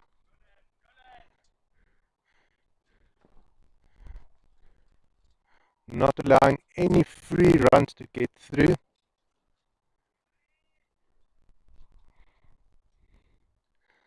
Basically telling the Masters, listen, if you want runs, you have to work for it, but you need to work for those runs.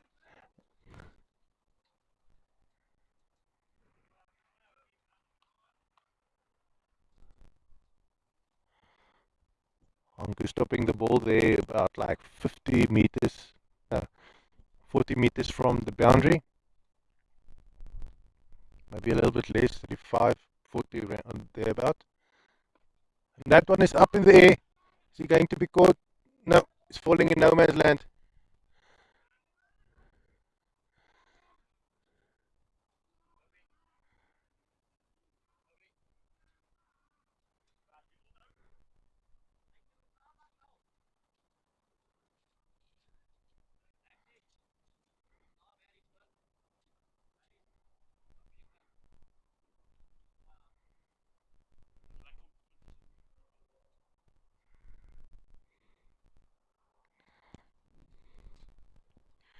That was over from Schwartz coming in now. Looks like it's Kobus time on.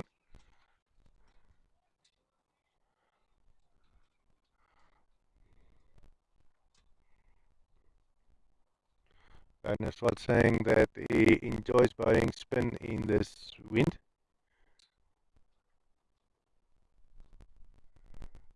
Obviously, the wind coming from their back for now, bowling from the temp end. As soon as they change after the 10th over, they will be bowling into the wind.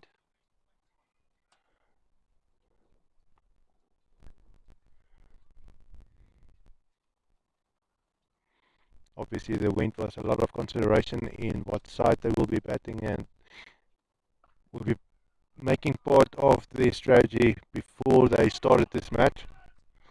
Would have played a considerable role in that decision making.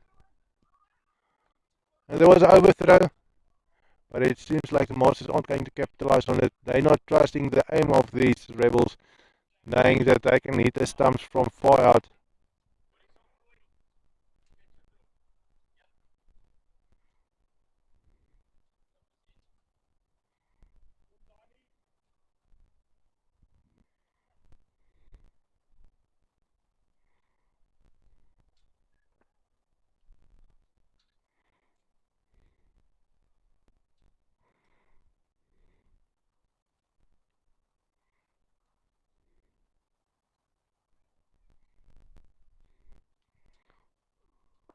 Another beautiful delivery by Kubis.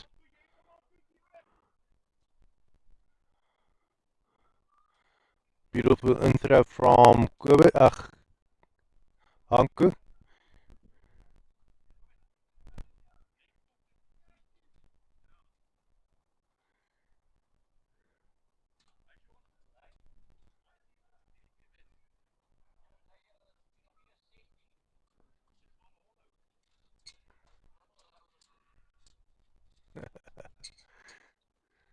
Oh, that ball is up in there. Is it going to be good? Let's see if we can. No.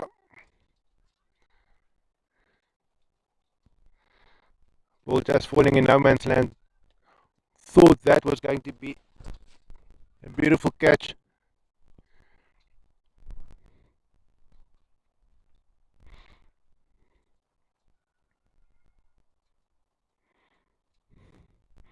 Nice bit of running between these two opening batsmen.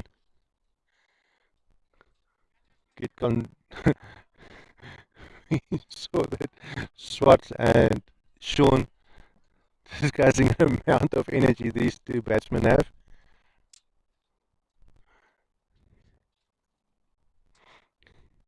Sean just reminding Swartz that, listen, Werner, these guys are young.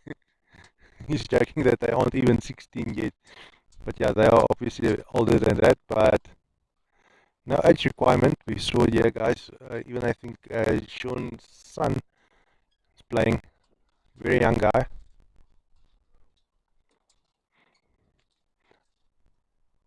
But he's playing here with the big guys. So yeah, any age can play. These boys are running these older guys, making the older guys feel tired just looking at them. Was he out? Is he bold? Exactly what Sean was looking for. Werner taking a wicket. Earlier he said he loved bowling into the wind or spinning into the wind. And at last, now Jock Jacobs going to come in and join the pitch on with Rowan beside net. Rowan, obviously, he will be looking for his 50 maybe, standing now on 39. There's a lot of big guns still sitting on the CPI Masters bench that will be able to, would love to come and take over and finish up scoring 100 runs from 64 balls. They are eager to come and hit that ball.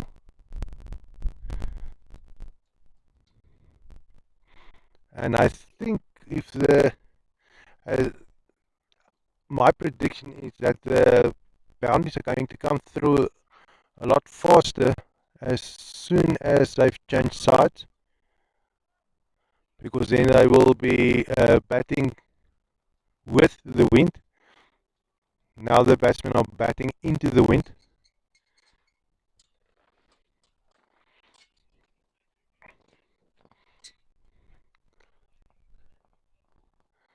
They will be using that wind to their advantage, so they're just playing it conservatively until the 10th over.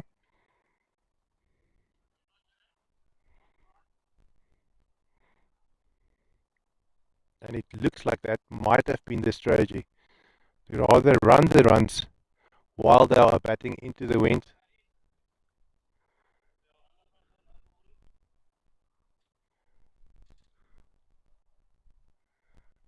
Looks like Ayanda is enjoying himself over there as well.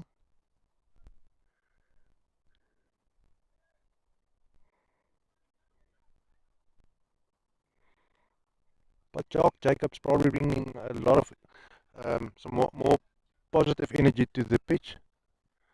Not that there was any lack of energy over there.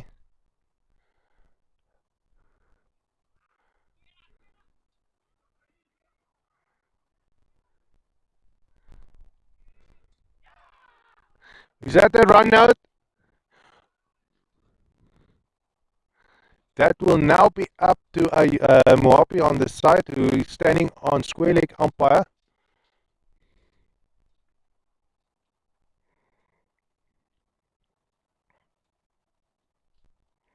And that is exactly why he's being placed into that position, because leaving that kind of a decision up to a rebel player might lean towards saving his own team a wicket.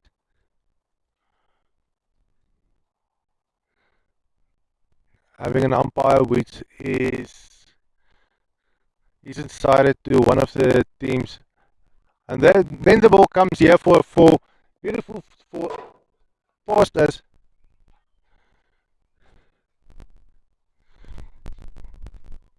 And that is what Brown Besaidness answer is to nearly a run out.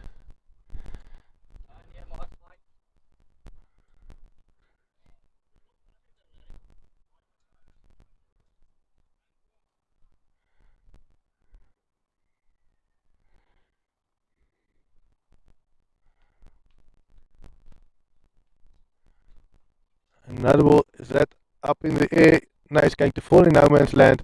It's a possible 4. Yes, that was a 4 down fine leg.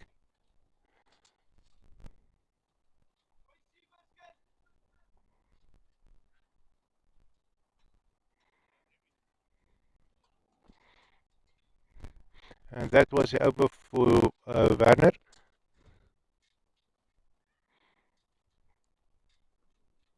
Coming into bowl now, looks like Anku.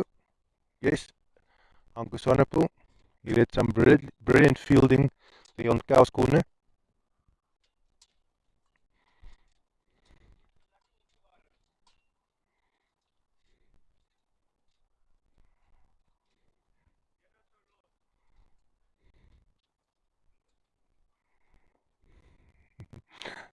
Donovan joking with him that he's warmed up pretty nicely now, since he's been running up and down that boundary the whole morning or afternoon.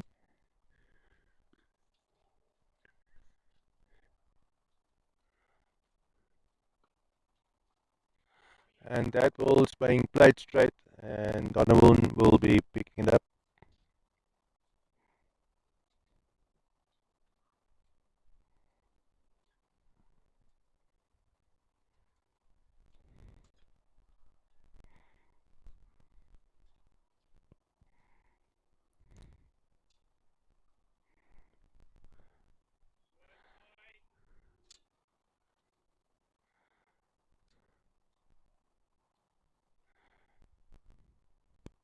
Wicketkeeper running into the midfield to go and collect that ball.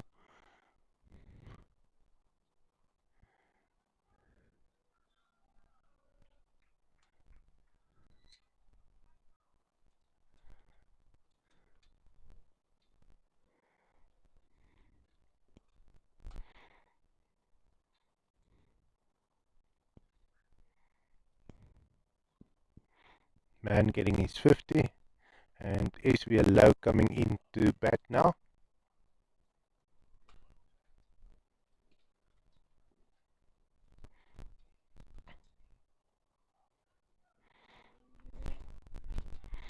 SVL low had a beautiful catch in the first innings.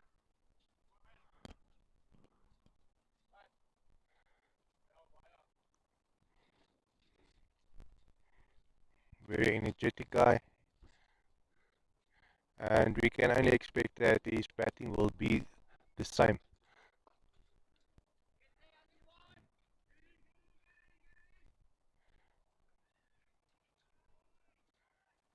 You can see the way take on that running those runs.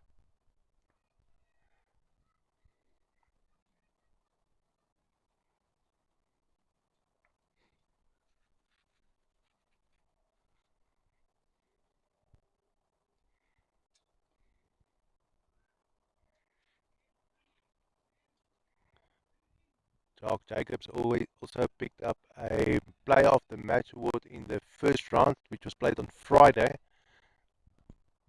And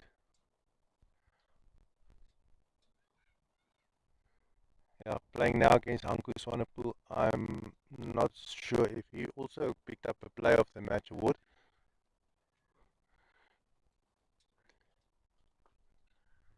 Not in this Free State Champs tournament, but it can very possibly be.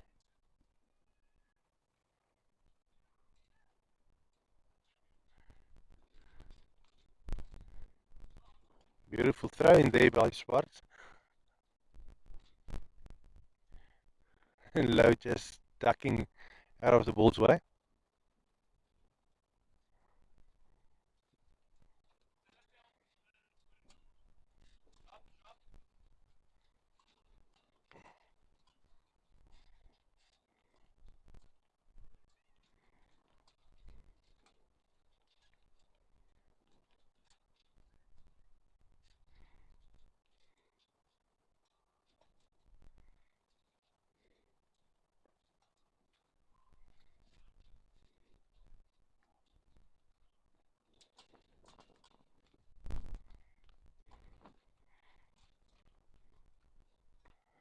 Schwartz the only one to have taken a wicket so far.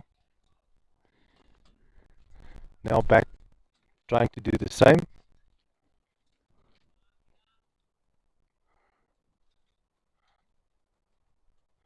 Looked like Jock was safe into his crease.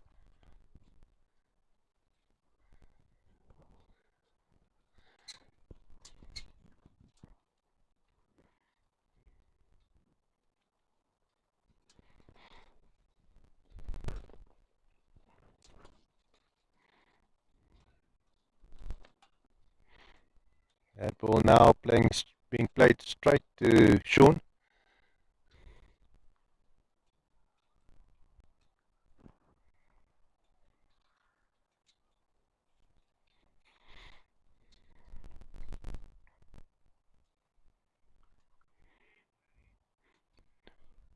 Not many boundaries coming through now. Reason could be due to can be twofold. Both these players are fresh to the pitch, so they haven't got their eye on the ball yet. And another thing is that it's probably just a calm before the storm.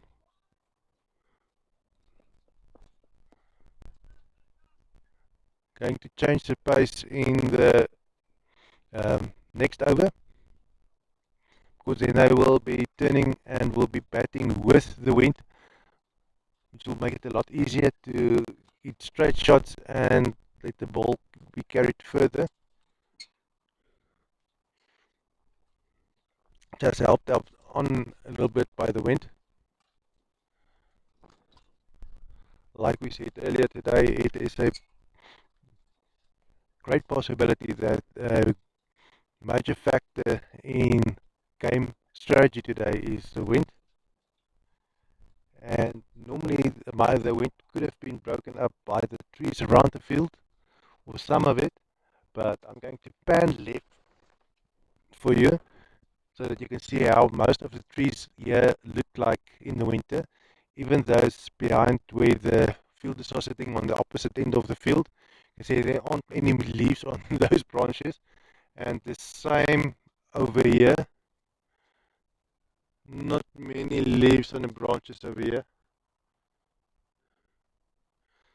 not being evergreen trees.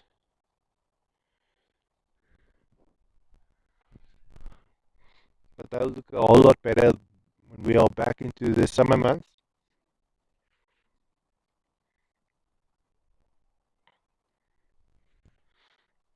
And that can also be that cricket fields aren't planned according to winter weather, really.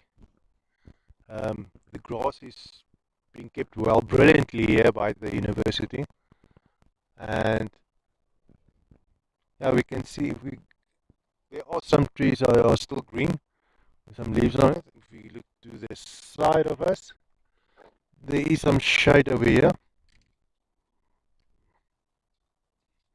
And then there at the over there you will see on the top of the hill there are trees with a lot of leaves on them, and there are some lights over there as well, and that is Shimla Park. It's a rugby stadium where they are obviously being, we will see a lot of sport during the winter months.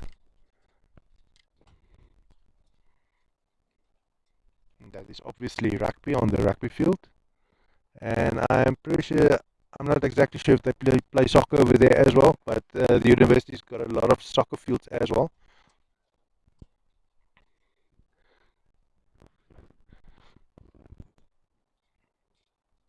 Just being reminded also today, we want to say congratulations to all the dads for it being Father's Day.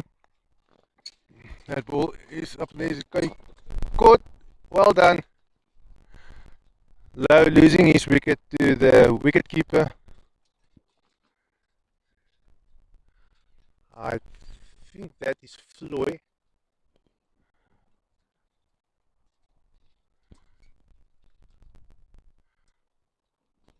But yeah, that allows another batsman to come in. Maybe some more boundaries will be coming through, especially now that they need 76 runs from 49 balls. It's not at the stage yet where they need 2 runs from every ball or 10 runs from an over.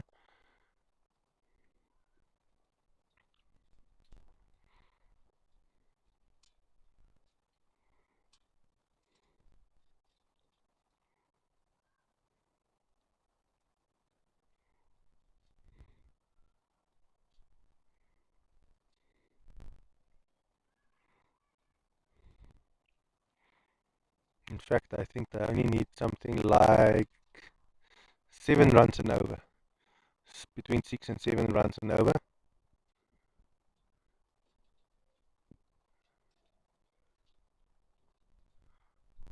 Ooh, and it's Nolan Busby coming into bat.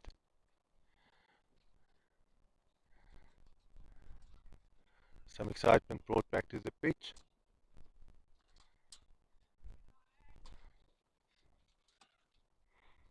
He will probably be swinging at everything, while Jock Jacobs being the bit more sensible one, playing a little bit more conservatively, and only unleash those big shots when they are called upon.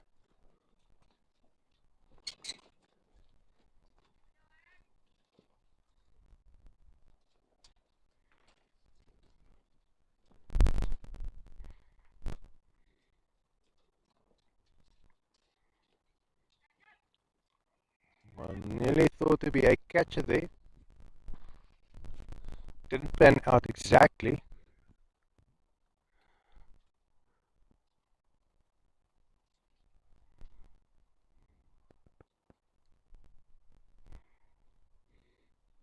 But it's still Anku Swanepoel attacking the Masters,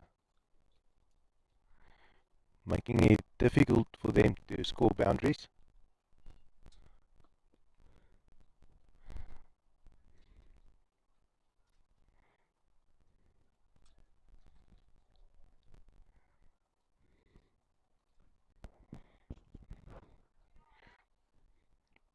Well, this match is turning out very differently from what we expected this earlier or this morning, because I thought we were going to see a lot more boundaries, a lot of wild swinging from the Masters.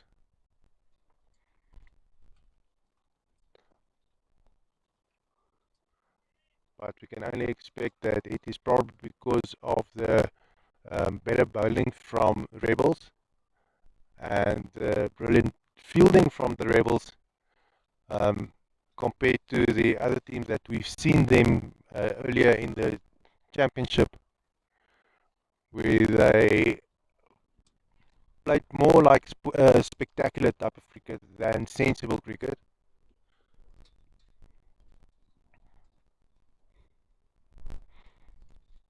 Also, again, then that might be because twofold.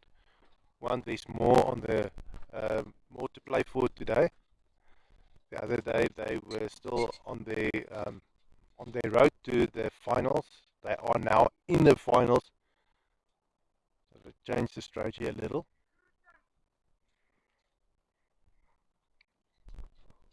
Throwing more caution to the wind, and there's a lot of wind today.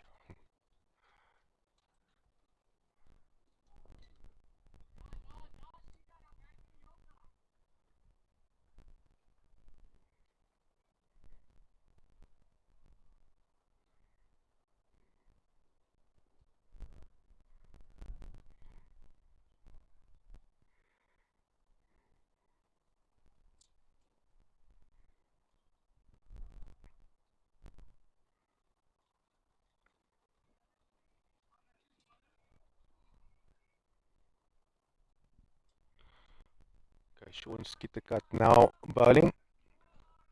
We're going to refer to him as Skitter, just as his teammates are doing, purely because there's also another Sean in the team, and that is the team captain, Sean Hickley.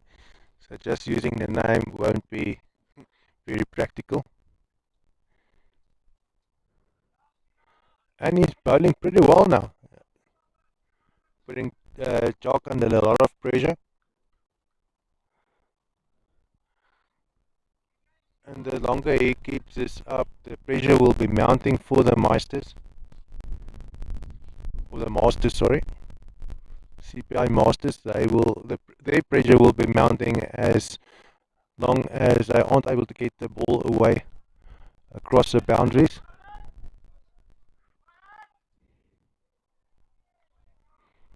And the longer they do that, that pressure will be mounting with every over.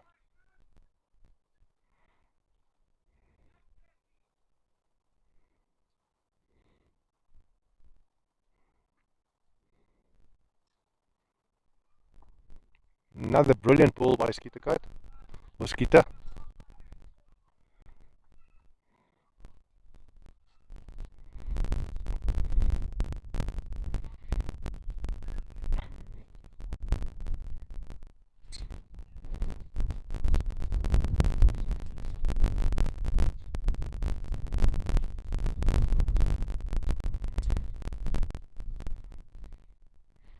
I see the strike on the image once again because wind keeps changing direction.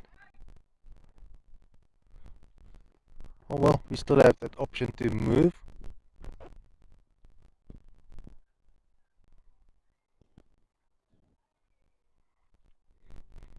We'll try to avoid that as long as possible.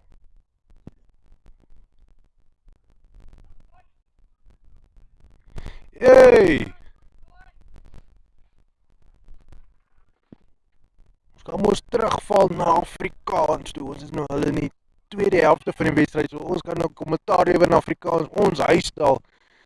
Taal waarin LMS cricket gespeel word in Bloemfontein. Speel net cricket in Afrikaans, ons braai in Afrikaans. Ons kuier in Afrikaans. En ons is lief vir mekaar in Afrikaans.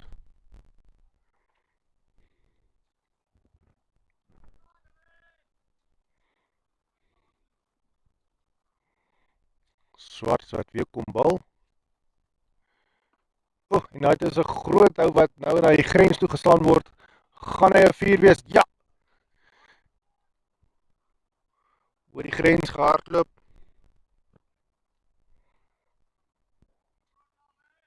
Gaan daai nou 'n bietjie meer gebeur. Dit is wat gaan nodig wees vir die Masters om te wen hierso. So 'n paar grenshouers slaan, net om daardie gaping tussen die hoeveelheid lopies en die hoeveelheid balle wat verwag word binne te maak, maar hierdie keer die bal is vinnig genoeg gebal om oor die kop van die pakiewagter kom, maar nie vinnig genoeg om tot by die grens te hardloop nie.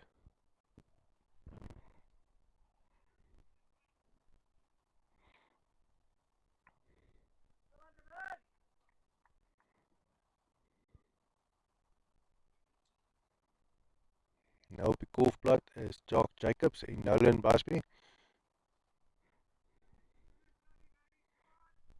Nolan se hoeveelheid lopies wat hy aangeteken het, is in die verkeerde kant van die aantal balle wat hy nou ontvang het.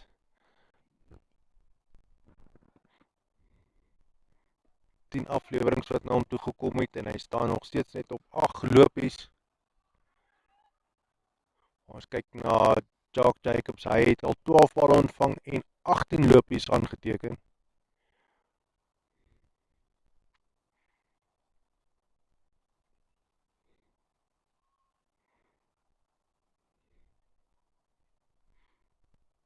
Miskien het die druk op nou 'n bietjie te veel gewees om te speel soos ons weet hy kan speel. Miskien het hy 'n opdrag net gekry om dit rustig te vat totdat hy sy oog in het. Net soos wat al die ander spelers gewoonlik kry. Ons gesien daar gesels het twee kolwers bietjie met mekaar, so heel waarskynlik ons sal ons nou sien wat se strategie daar bespreek word. Natuurlik, dis die lekker ding van cricket kyk. Jy kan jou eie opinie maak, jy kan voorspel wat gaan gebeur, wat jy dink veronderstel is om moet te gebeur. Maar totdat jy nou sien, die manne begin met mekaar gesels, en dan spekuleer ons van wat hulle beplan het om te doen. Dit is 'n staatsgeheim. Niemand mag weet nie. Geen FBI agent gaan weet wat daar so bespreek was nie. Maar 5 minute later, sodra daar vir hulle gebou word, dan sien jy wat bespreek was, want dan doen hulle wat hulle beplan het. En natuurlik, wat sien ons? 'n 4.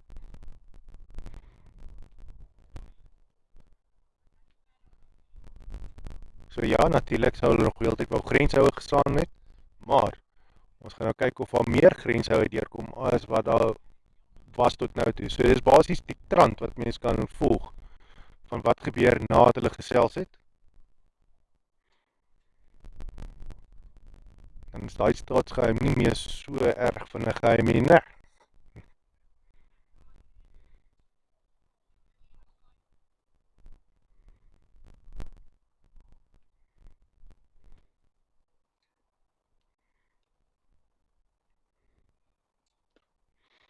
Nog 'n sweep uit daarso wat speel word en dit is nog 'n 4 wat bygetel word by die Jock Jacobs rekening van grenshoue.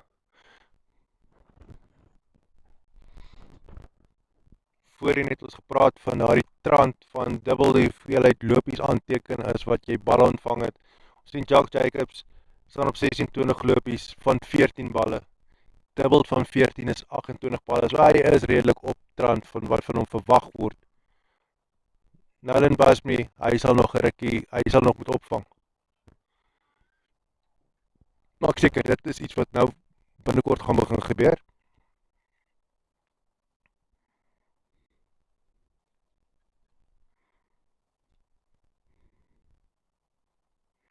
Hoe hard is die geveg in die kamp van die Masters om hierdie wedstryd te wen?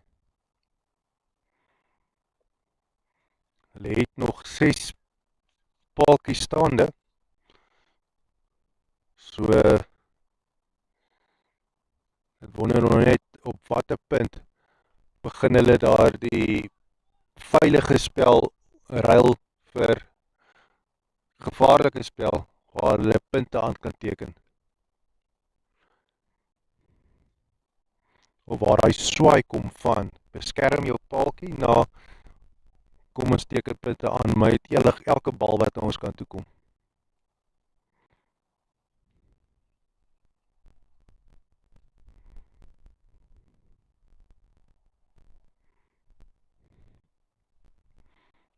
Ongelukkig, so goed as wat dit lyk, geen span word onthou vir hoe goed hulle paaltjies verdedig het nie. Die naam van die spel is om te kyk wie die meeste lopies aangeteken.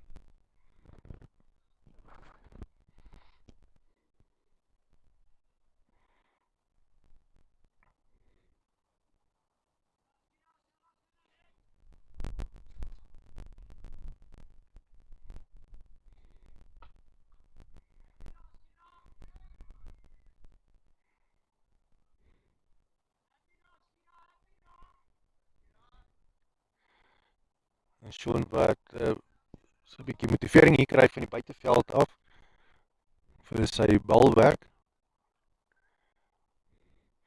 Voel asof dit nou nodig is. Natuurlik daar sal altyd motivering rond geskreeu word. Een na die bowlers, een vir die kolwers.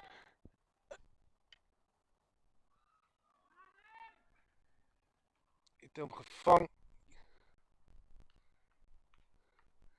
Nie seker of die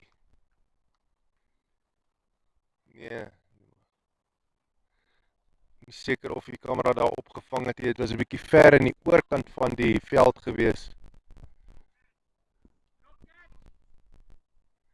Ons hoor die manne hier so rondom ons skree dat die bal laat val was.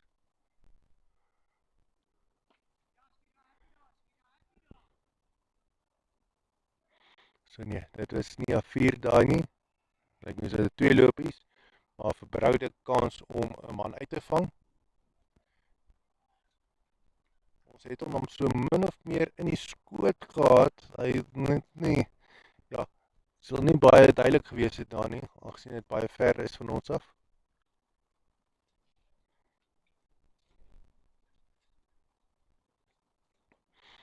Nog 'n bal wat terug weer gesaan word na die veldwerker in die oorkant van die veld. Sean skiet 'n kat wat nou presies doen wat van hom verwag word. Ons hoor baie duidelik vanaf die veldwerkers aan die kant. Dat hulle is gelukkig met dit wat hy doen, dat hy net moet aanhou doen wat hy nou doen.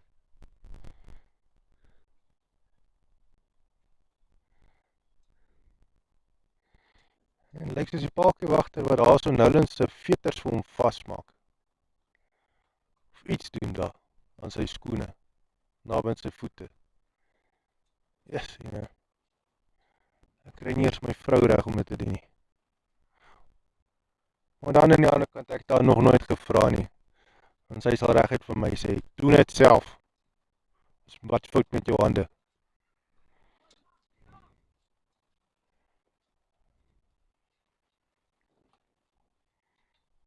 Ek weet ook nou nie helemaal of ek nou ooit in my lewe so gretig was van my ander man se skoenveters om vas te maak.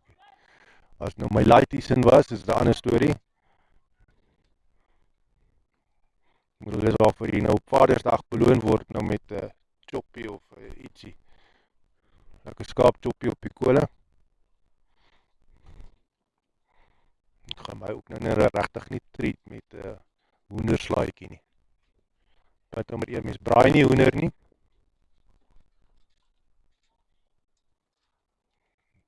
En ek is ook nou nie groot op die blare nie.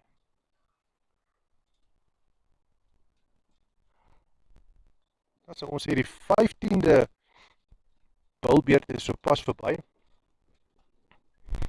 En daar mag dalk nou hopelik vuurwerke nou afgaan hier so op die kolfplat van die Vrystaatse LMS cricket kampioenskappe. Hulle speel vir die skuld. CPI Masters wat nog 40 lopies moet aanteken van 25 balle.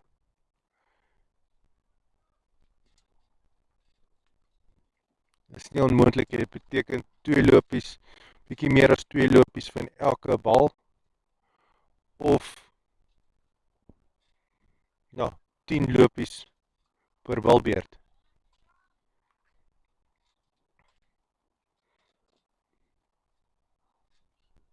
Bietjie meer as 10 lopies per balbeurt.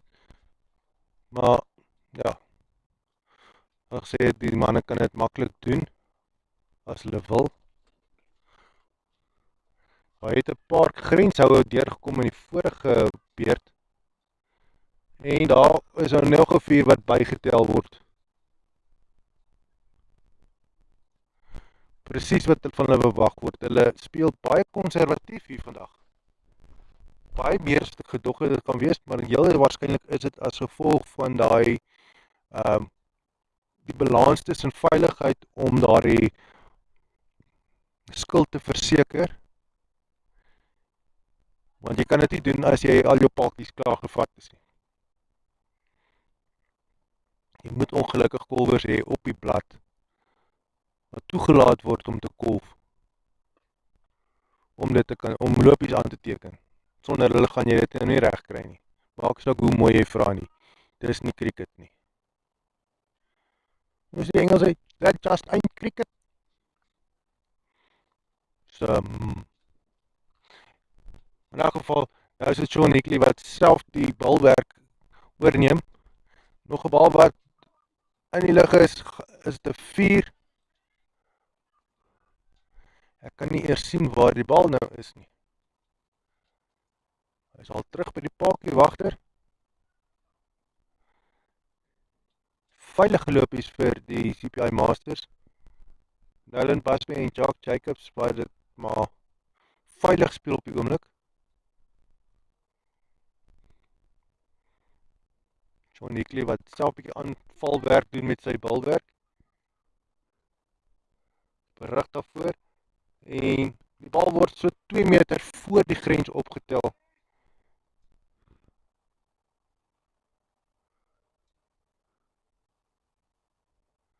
Lyk so swart so daar aan die ander kant staan. Of swart.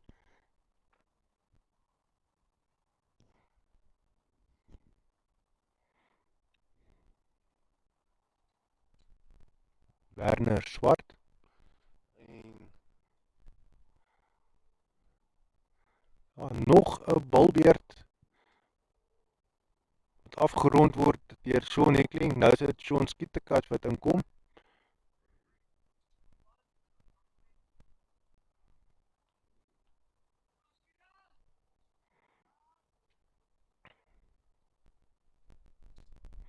Daar het julle gehoor.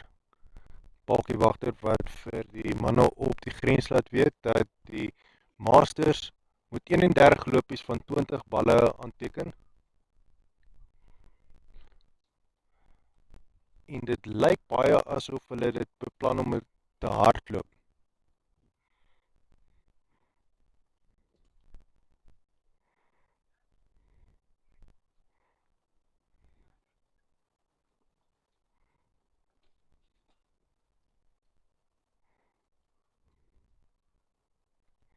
Skiet ek uit wat aanval.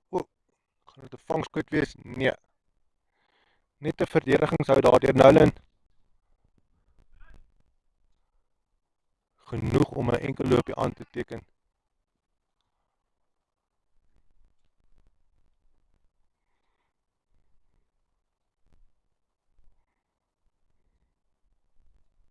Dis nou Jock Jacobs aan die beurt.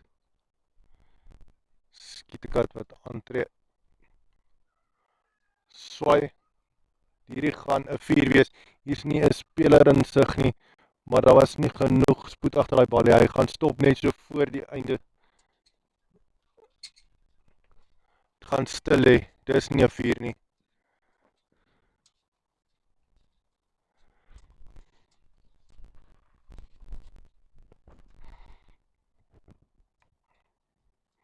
Een bietjie meer spoed agter daai bal was potensieel 'n 4 gewees.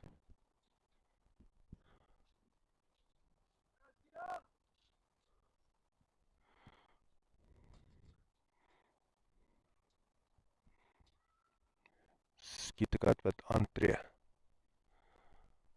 Nou hulle probeer verwoord na die bal slaan. Kry hom nie lekker beet nie. Maar die storie van die dag vir hom.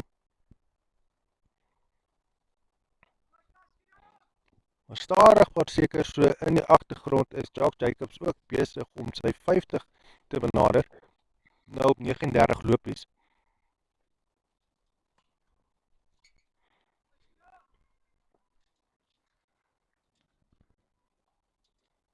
Lyk amper asof hy gebou is daarso.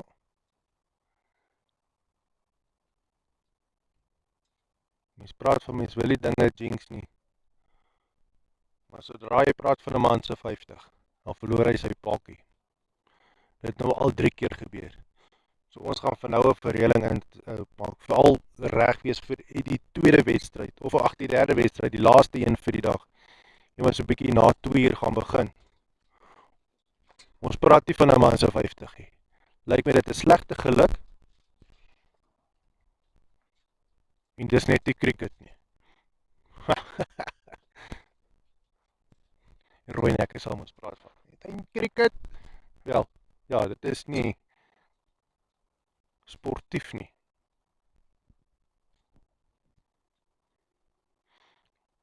In die wedstryd hierna mens kan ook sien baie meer voertuie wat hier intrek vir die Warriors wedstryd hierna. Die Bloem Warriors. Die CPI Masters wat op 130 staan vir die verlies van 3 paadjies. Daar is nog net 3 balbeurte oor. Dan word 15 balle en hulle moet 24 lopies aanteken om hierdie wedstryd te wen. Sean Hickley gaan dit nie vir hulle maklik maak nie. Hy is die een wat nou vir hulle gaan bal. Dis tussen hom en sy naamgenoot Skieterkat, Sean Skieterkat, wat die balwerk nou oorgeneem het en dit nogal moeilik maak. Hulle laat die pakkies val, sowel as die lopies onder beheer hou, so min as moontlik. Maar saam met Nolan Busby gaan dit wees Ashley Schultz wat nou kom speel. En hulle het nog baie skietkrag daar so in hulle kamp. So ons kan verwag dat hulle gaan nou na elke bal toe swaai om hierdie wedstryd nou af te rond.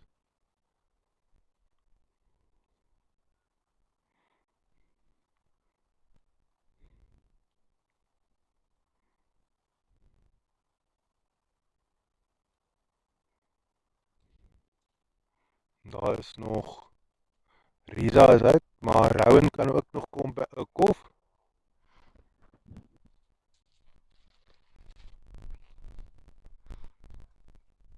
Martinez van Westhuizen kan nog kom kof. Lawrence de Wet. Al daai tipe name kan nog kom skade maak hierso aan die Rebels se teikenmerk. Maar hang ook baie af van wat se opdragte hulle gekry het van hulle spanbestuurder Arthur Creer.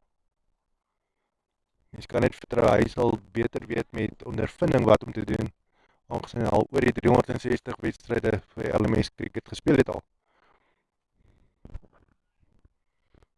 Klomp jaar gespeel, en hierdie bal, dink ek ook nie, gaan hy 4 maak nie, miskien. Ja, hy het 'n 4 gemaak, julle kan sien, hy is in die verkeerde kant van daai lyn, die blou lyn wat julle daar gesien het. Dis 'n 4, en dis Ashley wat gou sy stempel begin afdruk hier op die kolfblad.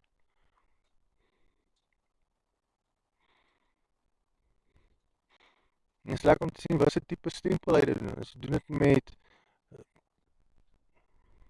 met ondersteuners cricket.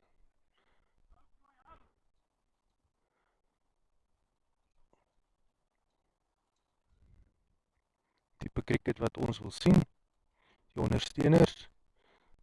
En dit is gewoonlik nou maar grenshoue en ja, mooi taktiek te sien hoe 'n plan bymekaar kom. Nog 'n groot hou wat vir die grens gespeel word, gaan dit 'n 4 wees. Nee, hy word so iets wat so van 5 meter voor die grens gestop.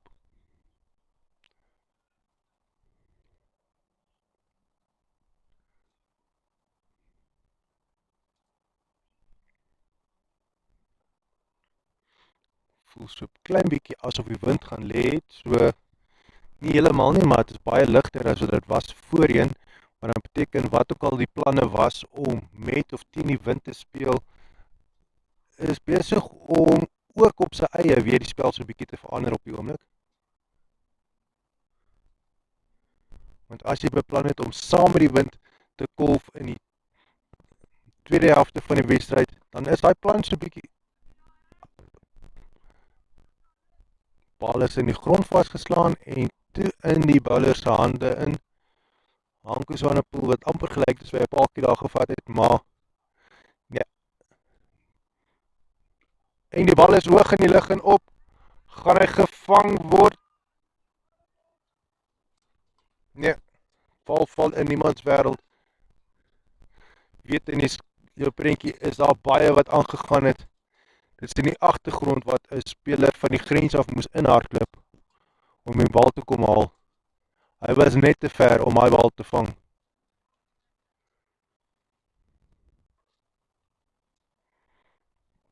Nog 'n bietjie taktiek wat tussen die kolwers bespreek word. En daar is nou presies in die middel van julle prentjie. Snellen en Ashley wat nou 13 lopies met aanteken van 10 balle. Vir hulle behoort dit bitter maklik te wees.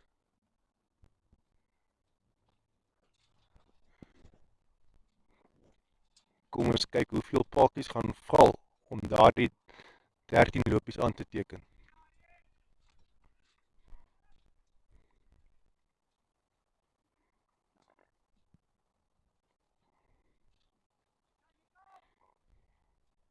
Nege balle oor.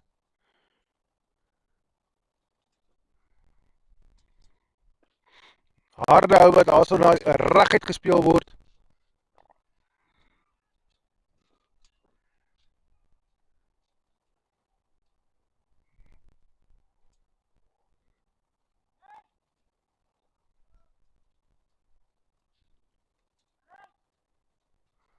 Lyk as wat baie dis 'n 6. Pragtig gehou deur Ashley. Duidelik lus om sy stem dik te maak hierso in die Vrystaat Kampioenskappe in die skuldfinaal.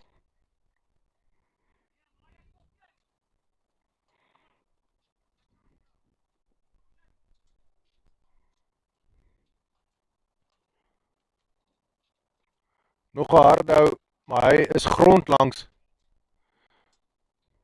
Gekeel deur 'n veldwerker. En nou word hulle net verwag om 6 lopies aan te teken van 7 balle. Dink nie ons gaan sien hoe hulle homerun slaan hier vandag nie. Hulle gaan daai 6 lopies aanteken voor dit by die laaste bal kom van die balbeurt.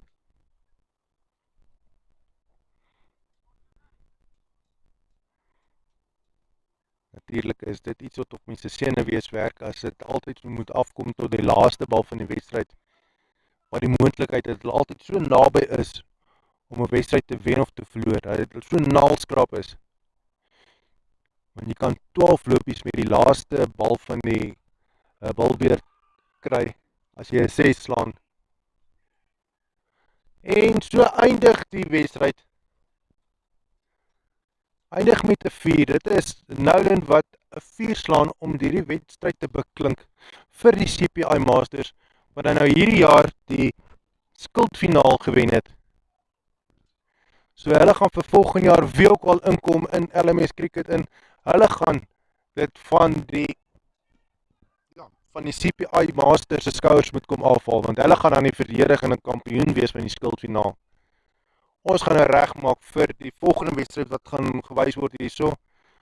Kan sien Arthur Creer wat op die veld hardloop en sy span bedank en congratulate vir dit wat hulle aangevang het. Wel gedaan, manne. Ja, en dan vir die wat nou klaar is, kyk die mense wat mekaar dankie sê daarso. Geniet julle Vadersdag verder. As julle iewers heen ry asseblief veilig.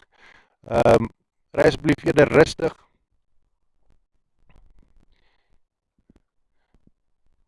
En lekker naweek. Ons hoop eintlik julle is skakel in vir die volgende wedstryd. Volgende wedstryd is die bekerfinaal.